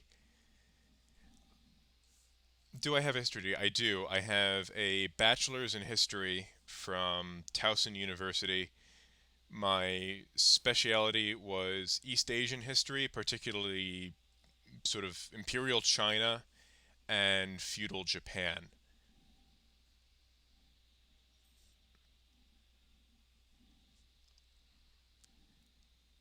But before that, I just kind of had a lifelong love of history that led to me majoring in it in college.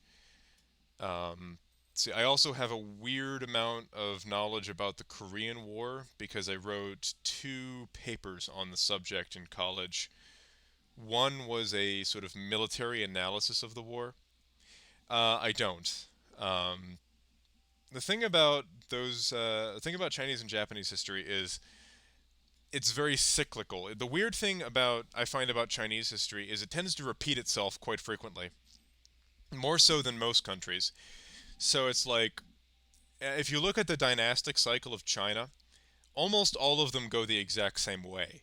You have a incredibly militaristic dynasty that is very tyrannical, but its rule doesn't last all that long. And that dynasty is the one that unites China after a period of disunity. But after They are cruel tyrants. They get overthrown by a much more peaceful dynasty that lasts longer. And this first played out with the Qin and the Han. And there, according to the Chinese, there is a mythical ancient dynasty that came before the Qin called the Xia. Well, there's no historical basis for them whatsoever. The Xia, as far as most historians will tell you, never existed. But the Chinese claim that they do. Anyway, the Qin united the warring disparate states of China. But the Qin were extremely legalistic, extremely tyrannical. So they were overthrown by the Han dynasty. And the Han lasted a long time, and the Han is considered a cultural golden age for China.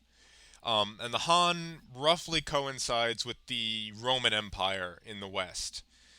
Um, Although the Qin, and actually the Qin dynasty is where China comes from, the name China. And the Qin takes its name from Qin Shi Huangdi, who was the first emperor of China. But the Han last for roughly 400 or 500 years, 250 good ones, 250 bad ones, um, and then they splinter apart into the Warring States period, which is also called the Spring and Autumn period, and eventually another militaristic dynasty unites China. The name of it escapes me. But they were replaced by the Tang, who were the real golden age of medieval China. The Tang were a cultural powerhouse, not just in East Asia, but in the world more broadly. Um, yes, that's right. Thank you for that. The Chow or Cao. I've never been particularly good at the pronunciations. Um, how old is China? Well, it depends on who you ask. The CCP only really goes back to the 50s, at least in terms of as a major powerhouse. But Chinese history goes back. It's almost as old as recorded history. Um,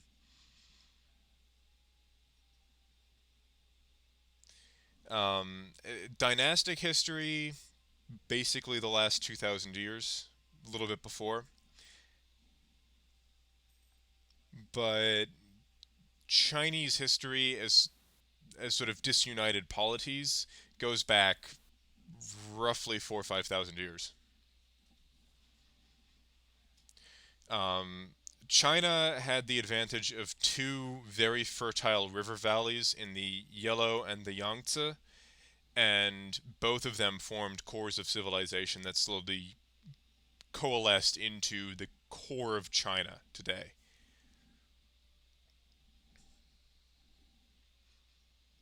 Sort of like the dank river valley idea that you heard about in the howdy, welcome to the stream. We're doing Castile tonight because I've gone over it like 4 or 5 times that I wanted to talk about Spanish medicine, and how advanced it was relative to the rest of Europe. But the sort of modern shape of China, sort of as it looks on a map today, only really goes back to the Qing. I might try to get them in a PU. Right now, I'm focused on taking these two provinces from them, but I'm gonna try to unite Iberia. But no, so China, going back to the Qing, they were the last major imperial dynasty, and they were the ones who expanded China westward into Xinjiang and Tibet. But before that, China rarely had influence much past those mountains. Um, so the Ming, actually, I can probably illustrate this for you. Turn that off. Take a look at this. So historically, China usually. I know I have the mission that gets the PU, but I need to get Aragon in a union first. But so this is what China looked like for most of its history. This is the core of the country. And just double checking on which rivers. All right, there we go.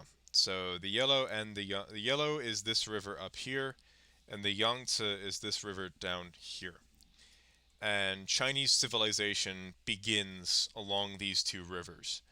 So, for most of its history, the core of China is this. During the Qing dynasty, and the Qing actually were not from China originally, they came from Manchuria. But the Qing dynasty unites Manchuria and conquers China, and then establishes the last of the imperial dynasties.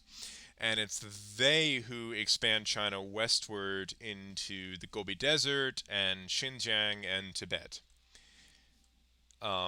So for most of its history, China looked like this, but China on a map today only really goes back to the 19th century.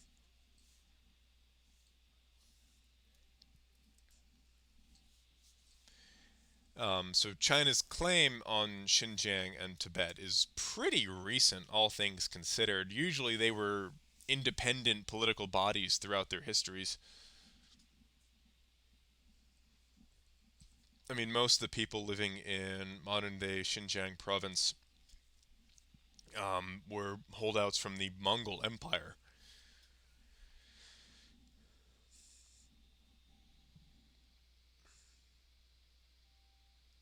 Exactly, yes. The only real influence they had outside of their traditional core was the Silk Road, and even then it was largely forts and outposts just to facilitate the trade.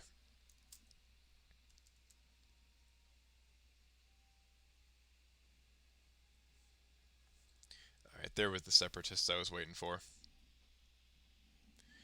But the interesting thing about the Silk Roads is they're even bigger than most people think they were. The Silk Road effectively connected Beijing to Rome. Oh yeah, definitely. Keep going about the tanks. I love learning stuff, especially about World War II. I wish I'd studied it more in college, to be honest with you. Yes, the battleship is pretty darn cool. Yes, it did. China was known very extensively, but in terms of its actual hard power, it rarely extended beyond the sort of coastal core. That said, historically the Chinese relied mostly on their soft power to get what they wanted. When it actually came to a fight, they were never particularly good at it, so they typically relied on their numbers and superior manpower to actually do it. But um I honestly don't know.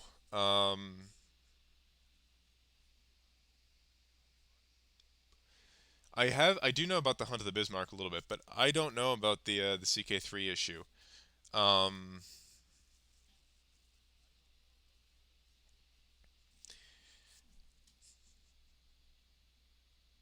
Also, yeah, that is a good suggestion.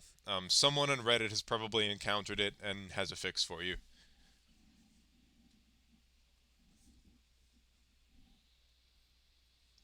That could also be it. Um, you might be missing a piece of hardware it needs to run.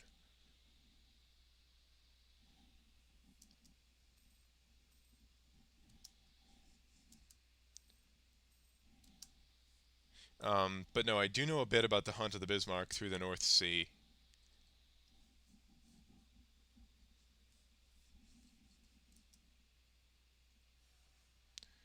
Okay, there we go.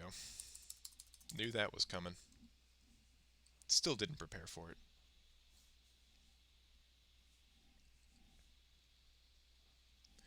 Right, it was they called it a pocket battleship. Um, that it could outshoot anything it couldn't outrun and outrun anything it couldn't outshoot.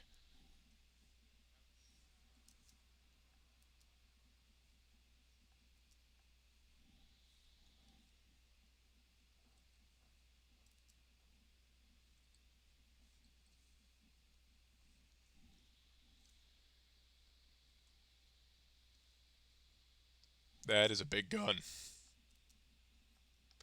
But I also know that it was relatively fast for what it was. Most battleships were not that big, or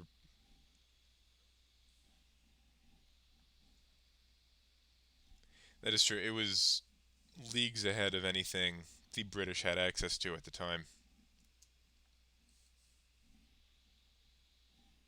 Yeah, so it was very fast for a ship of its relatively of its size.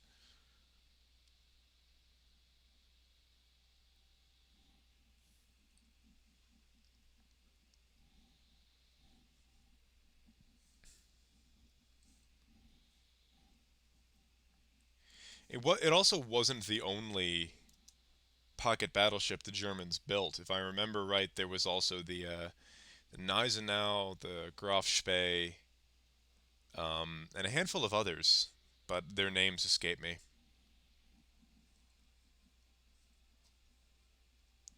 And please do forgive my German pronunciation. I am not good at language.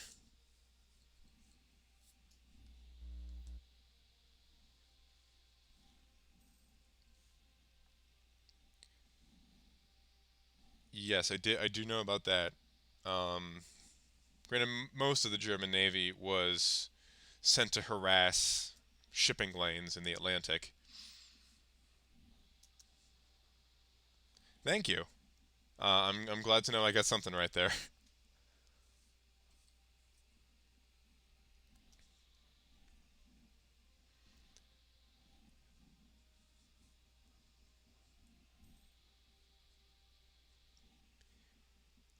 Didn't it get a?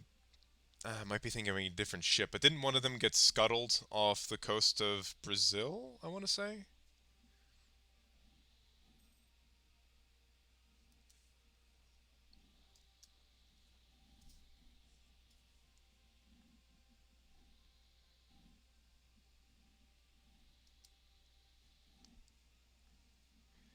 I also know that Sabaton released a really badass song about it.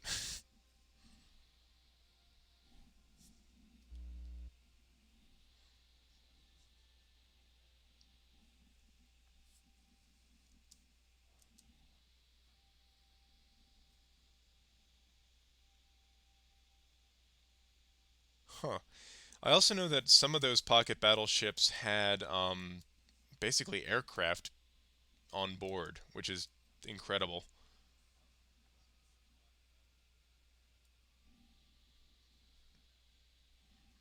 Like they had plane catapults, basically.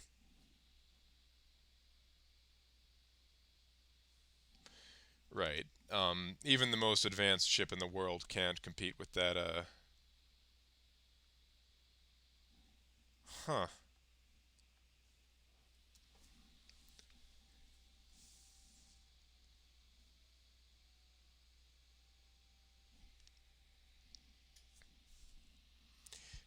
Maybe try the Paradox forums. They might have something there.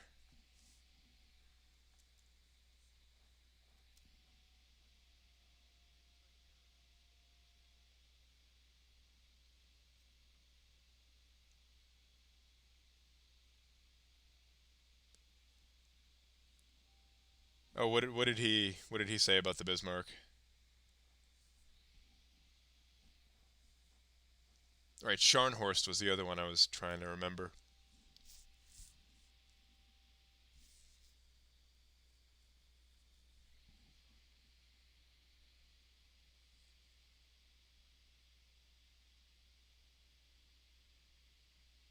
Hmm.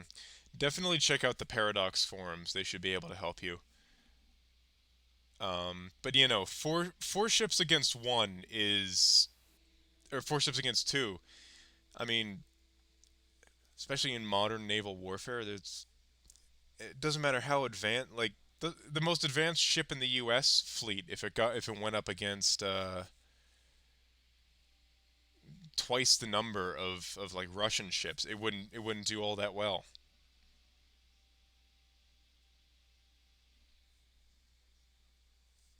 That is true. I guess it does depend on what country you're in, what your ship designations are.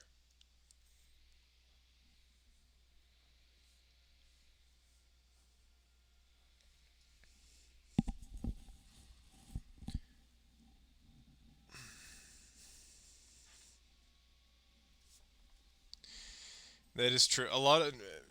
I find that most people who don't study history don't understand the importance of context all that well.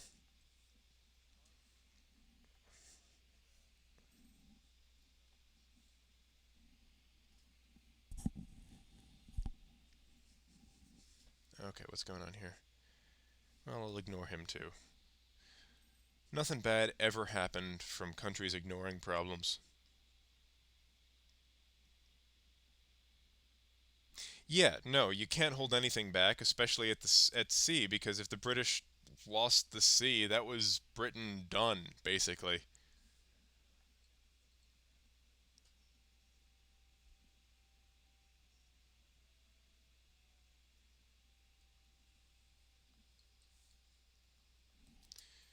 If the Germans had been able to gain control of the Channel, that was it for the British. So they couldn't afford to pull any punches with the Germans in the Atlantic.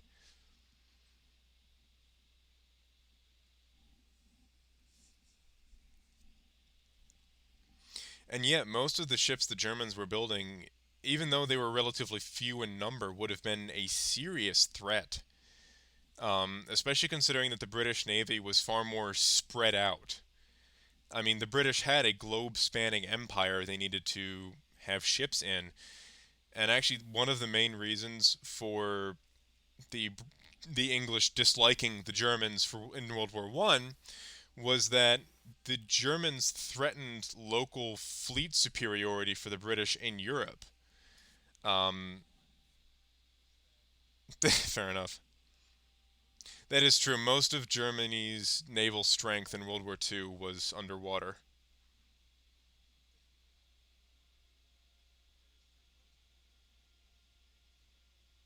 Yeah, no, fairness is not a concept that applies in war. You take every advantage you can get. But you are right, though. The wolf packs in the Atlantic were a far larger problem than any surface fleet the Germans had managed to build. Um, I do know that the Allies needed to purpose build bombers just to take out the submarines because they were that effective at harassing shipping. That said, they didn't have nearly as many submarines as they wanted. Howdy, welcome to the stream. Yes, I do. They don't help with naval dominance, but they do help you harass. I know. This is incredible. Thank you. But yes, I am a historian. I got a bachelor's in history from Towson University in 2016. My specialty was East Asia, but now I run a history podcast called Renegade Historian, and right now I'm waiting for the Iberian wedding to fire. But no, subs don't really help with naval dominance, but they can do a number on your enemy's logistics if you know how to use them.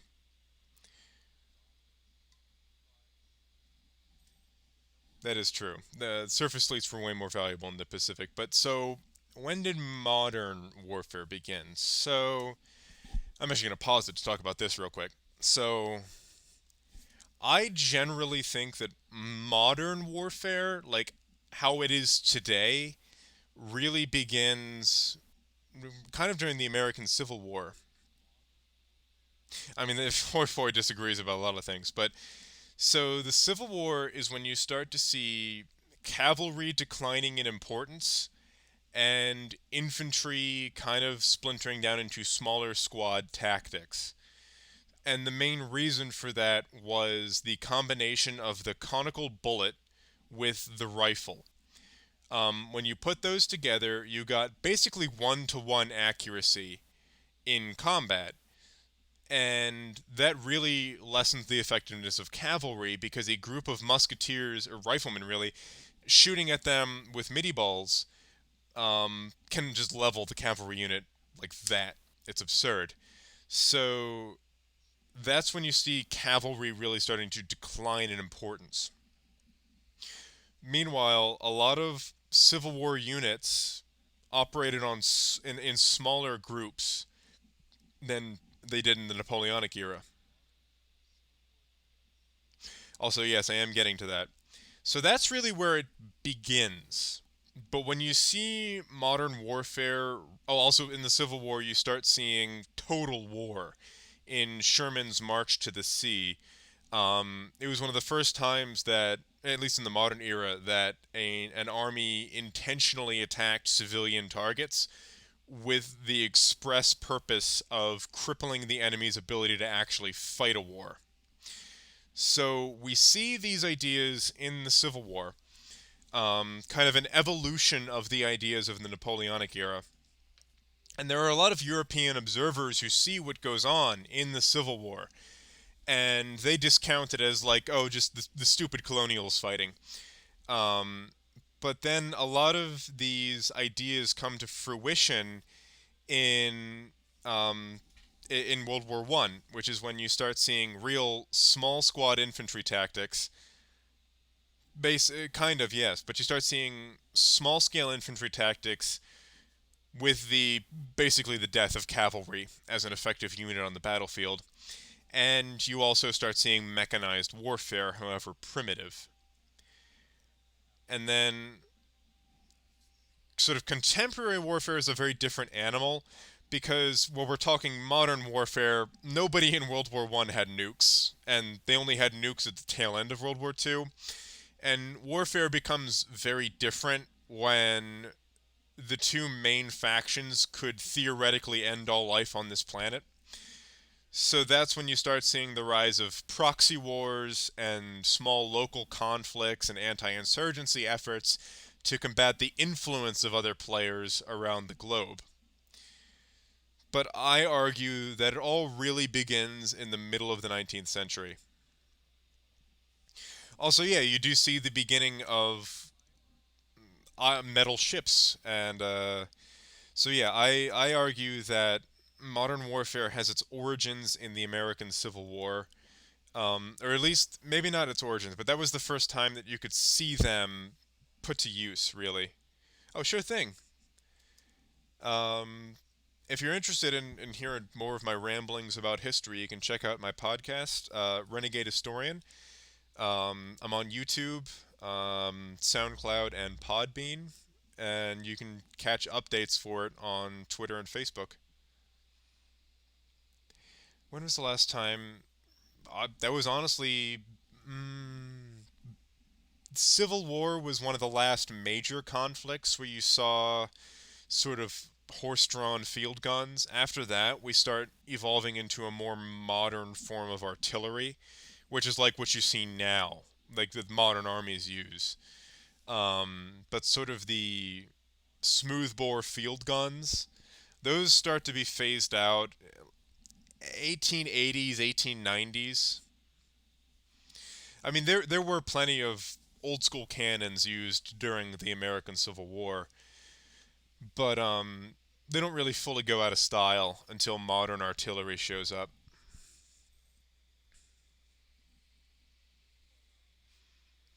Another point you can say for the Civil War being kind of the dawn of modern warfare is it's the first war where you see very primitive machine guns in use in the form of the Gatling guns, but they weren't really true machine guns. They were rotating barrels and everything, but they did shoot a hell of a lot faster than anything anyone else had. Um, so you could also date modern warfare to the invention of the Vickers or Maxim gun, which again would be very late 19th century. But this current generation of warfare we've really only known since for a little over a century, really, I would say.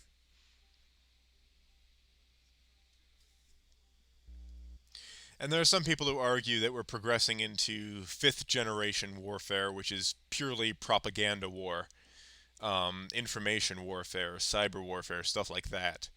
And that is a bit outside of my realm of expertise.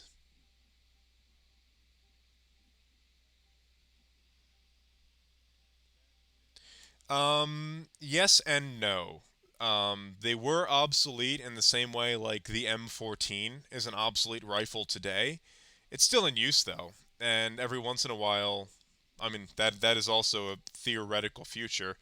But when they couldn't make enough rifles to arm the armies, they would start dusting off old muskets because they were still good enough for what they needed them for.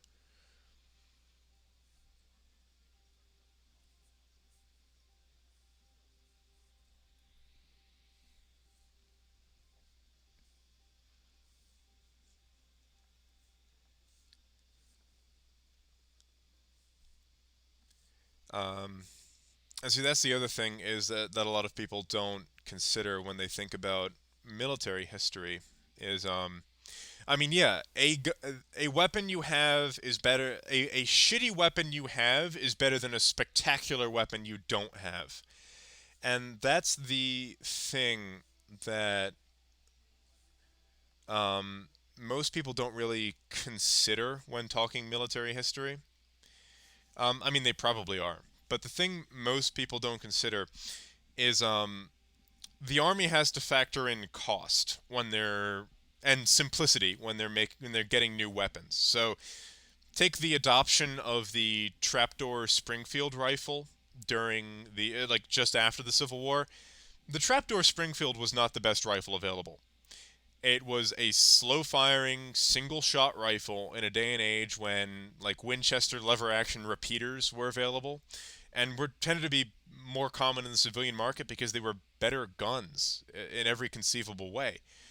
But the trapdoor Springfield was simple to train men to use.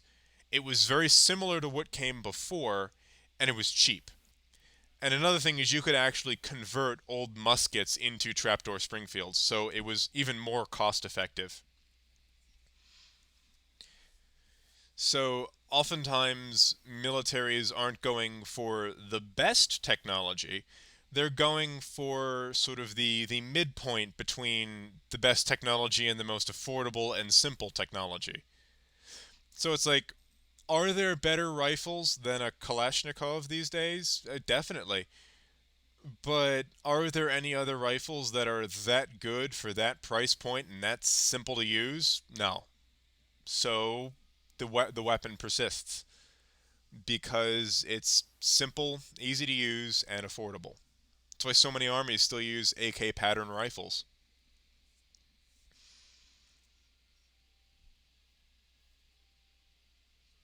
Also, that is true that in the Gulf War there were relatively few infantry engagements. It was mostly why do you want to ally me a kill there? Um, it was mostly mechanized warfare, mobile warfare, and then drones, airstrikes, and naval bombardment.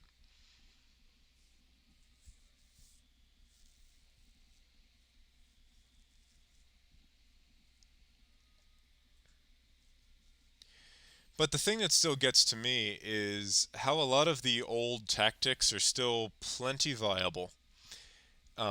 Like Sun Tzu's The Art of War is every bit as useful today as it was when it was written. You just gotta be a bit clever in how you read it. I did actually know that. If I'm not mistaken, it dates back to the Nagant rifle, or at least a variant of it.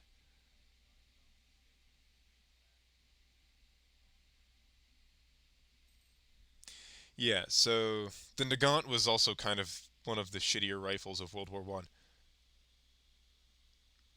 Um, given that the U.S. put Saddam in power, maybe he didn't. Um, he definitely overplayed his hand. That's for damn sure. It wasn't like the best rifle of World War One. I would argue the best rifle of World War One. It's a toss up between the Enfield and the Mauser. Like it was a perfectly good rifle. It just was not the best of the war.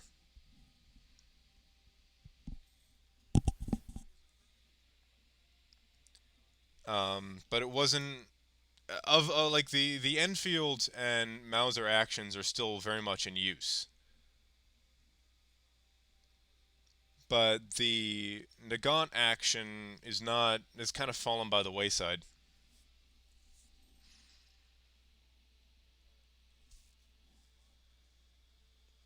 Also, yes, but I would argue that you should probably add. No,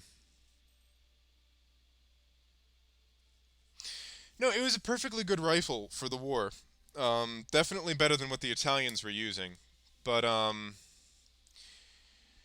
the Garand is definitely up there for World War II rifles in my estimation. But there were some pretty good rifles out of World War II as well.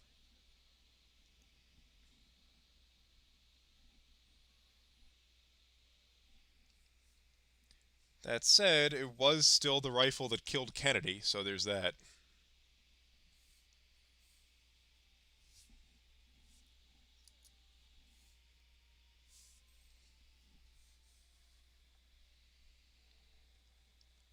Okay. I don't think I'm going to be getting the Iberian wedding this time around, which sucks.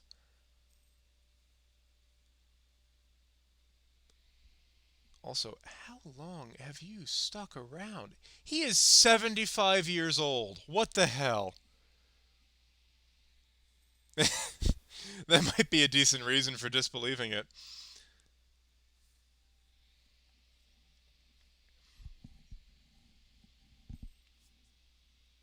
I have tried. For whatever reason, my computer does not like getting rid of that. I have been looking for a way to fix it, though.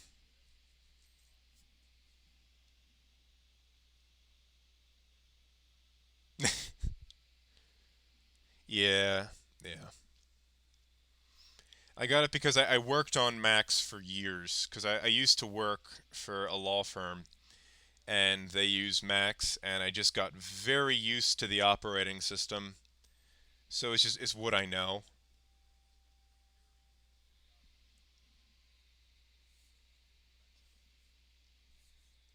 But I do know that PC is way better for gaming.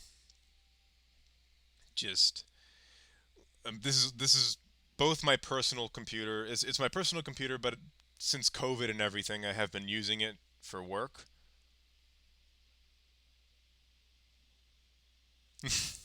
No, I think the title change for this stream has helped out a little bit, made it a bit more clear of what I'm doing here. Actually, going to my actual bachelor's for a moment, I have been I'm probably going to try to reach out to some of my old professors and see if they want to do discussion episodes. Also, that is a rifle I would love to see. My granddad has an old a Mark IV Enfield that he uses for hunting, but I would love to get my hand. Like those rifles are so cool because it was held by somebody who went to war, and it was like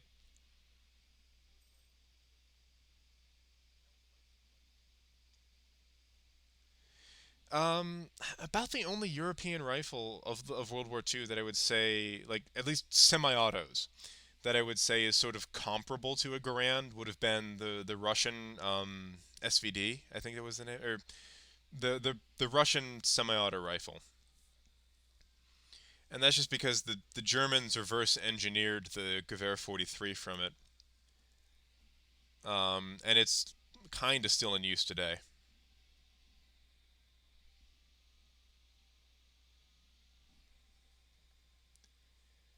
I always liked the look of the Enfields. Um, I think the Mark III is the best looking one though.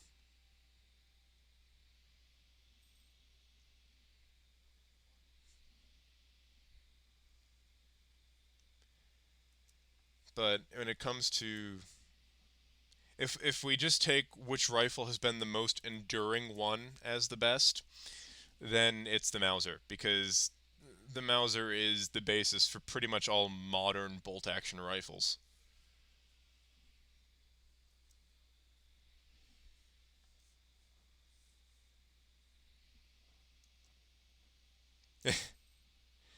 But I'm like, I know the Springfield '03, they had to pay the I do hope that works for you. CK3 is a great game. But the Springfield '03 basically used a Mauser action, and they had to pay Mauser royalties during World War One because it was so similar.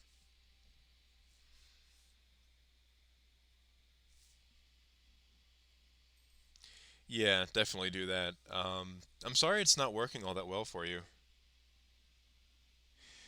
We kind of did. So, air forces are definitely a big part of modern warfare, but I think modern warfare begins before air forces really become much of a thing.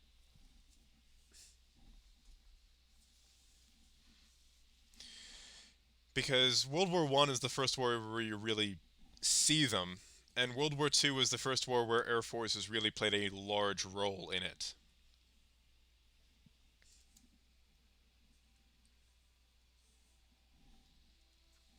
So they're definitely an element, but I really trace the origins of modern warfare back to the invention of the conical bullet and small scale infantry tactics.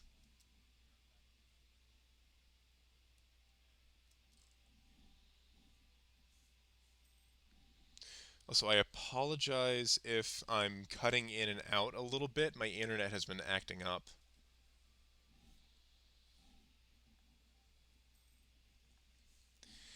Actually, it's if you ever get the chance, go to the National Air and Space Museum in DC. You can see some of the but National Air and Space Museum in DC because they have some of the planes from the Red Baron's an example of ancient medicine that isn't in Europe or the Americas. Um, the Egyptians were pretty darn advanced. I'm honestly about to log off. I'm probably going to be stopping around 10:30. So, 'cause, I mean, I have work tomorrow.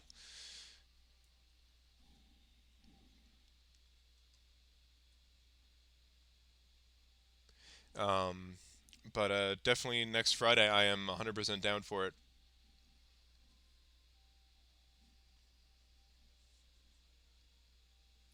Why does the Air Forces give you yeah, is it the Air Force or the internet?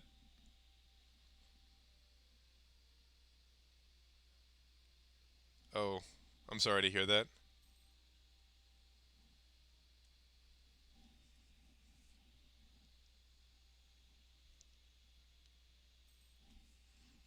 Oh, we got native uprising. That's not going to go well. I should probably I'm just going to abandon it because there's no way I can deal with that.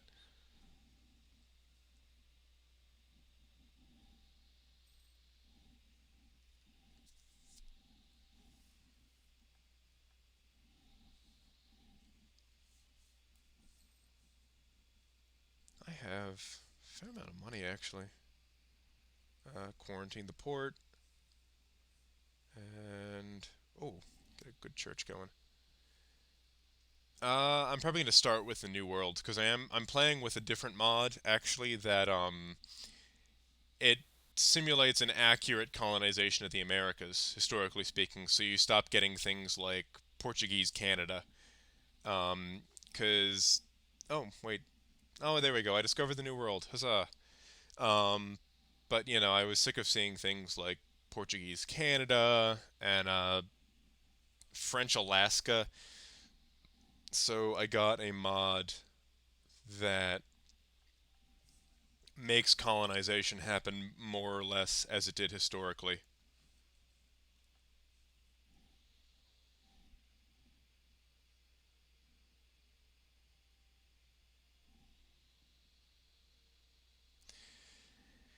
Oh Lord. Some of the things that happened in this game. All right, need a workshop in Toledo.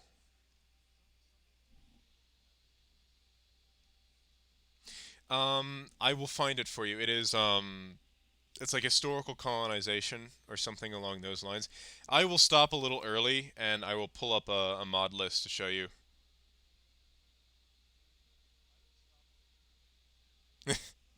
I mean, you can just conquer it, but it does prevent some of the weirder colonization that just breaks my immersion because it's just the Portuguese would never have gotten to Alaska. They would never have had any real interest in it.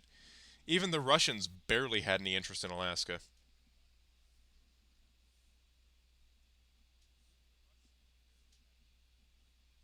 Okay, we've got about 15 years left to get the Iberian wedding. We have no air, which makes that relatively likely. So let's see here. It does actually have New Sweden. It there's an event that gives Delaware to I believe so. But no, there's an event that gives Delaware to Sweden.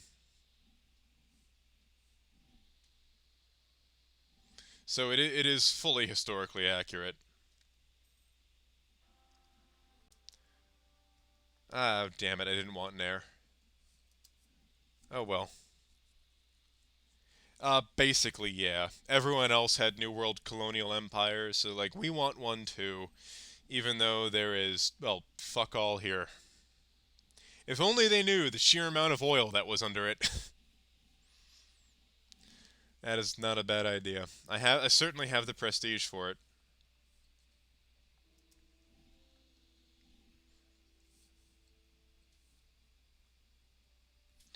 All right, need this to go because I am running out of time to get it.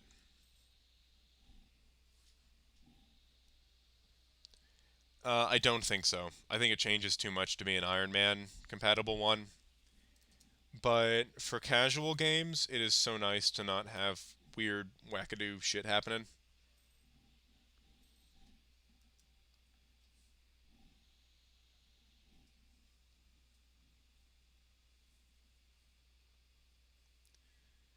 What are we doing here? Build a couple more markets. Basically, yes. Um, you will have to take New Amsterdam from the Dutch and New Sweden from the Swedish, um, and then probably Quebec from the French. But yeah, at least to build a historical British Empire.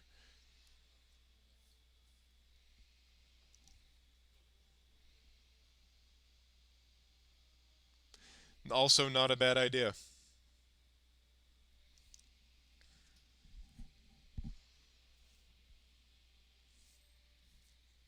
Or you win the Hundred Years' War and force France to colonize for you as well.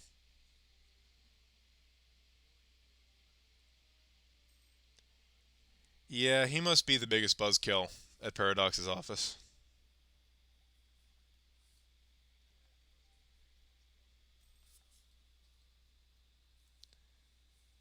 And expansion. Also true.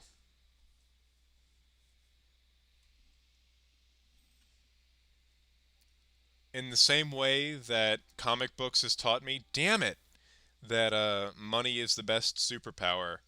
Being an island is the best strategy.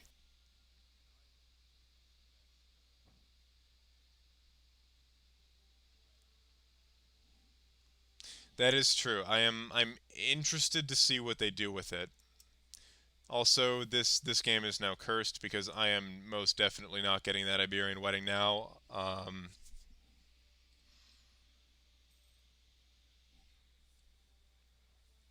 Also true. That is, I don't like that they added that.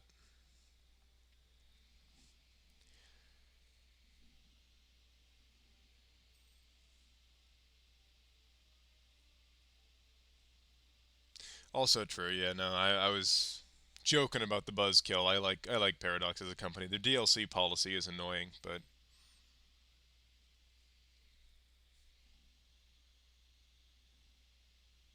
nice.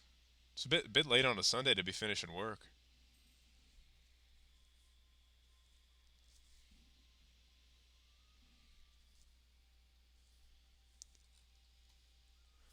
Build up my road network. Also, this is another fun mod to play with.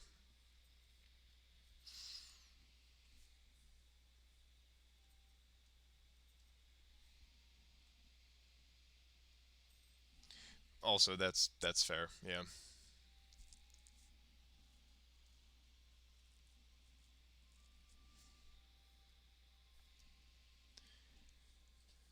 Okay, send you to explore.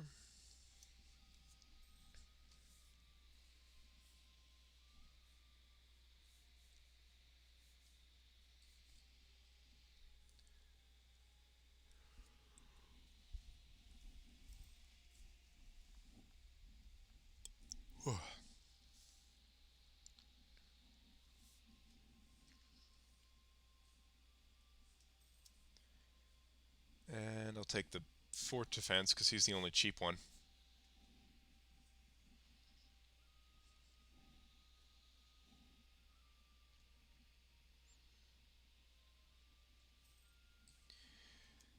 Alright, I think I'll call it for the night and I'll go through my mod list for those of you who are interested.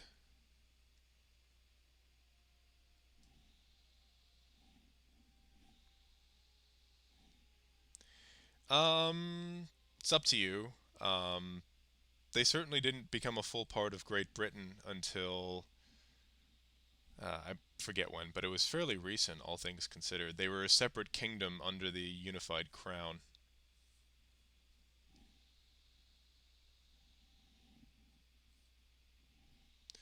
Alright, also that works too. But here is my mod list.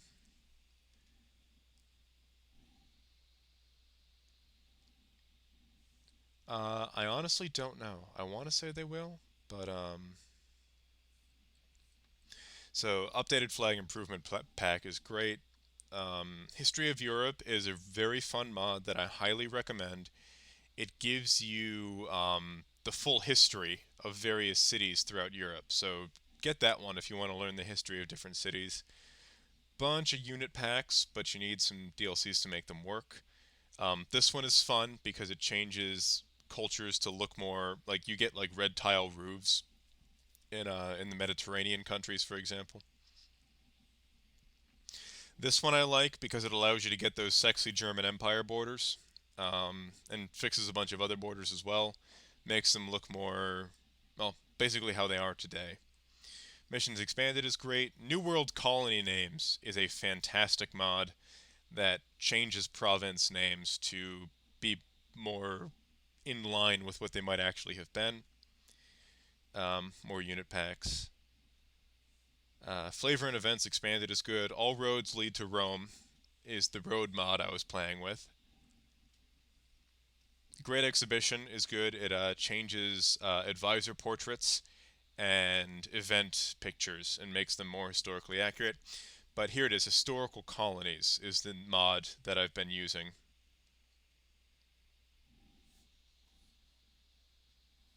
It is by... Who is it by?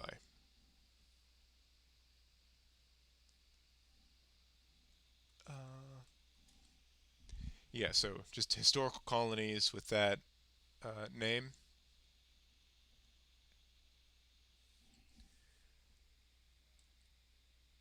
And then no revolutionary names. That's just a personal thing. I don't like how it says Revolutionary France or whatever.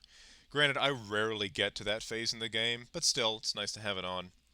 Blue Prussia fixes Prussia because Prussia should not be the slate gray that it is. This uses actual Prussian blue for its color. Europa Reborn is the map mod I've been using, and I swear by it. It is the best map mod on the workshop. And then this is a fun mod to play with. It makes fortresses more important, so they capture surrounding provinces that don't have a fortress when you capture them. So that is a fun one to play around with, and it adds an extra dimension to the fortresses.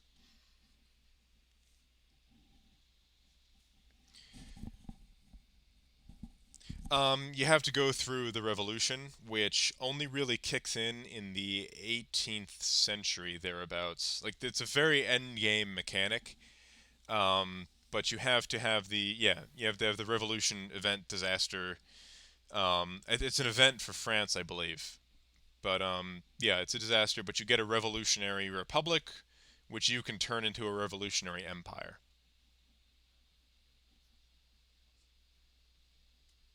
And yeah, but beware because some of those revolutions are give you ugly, ugly flags. Also, I was unaware of that. I didn't know they'd been fully reworked to that degree. Huh. That is fascinating. Also, it had the revolutionary mod. The revolutionary mechanic has great meme potential.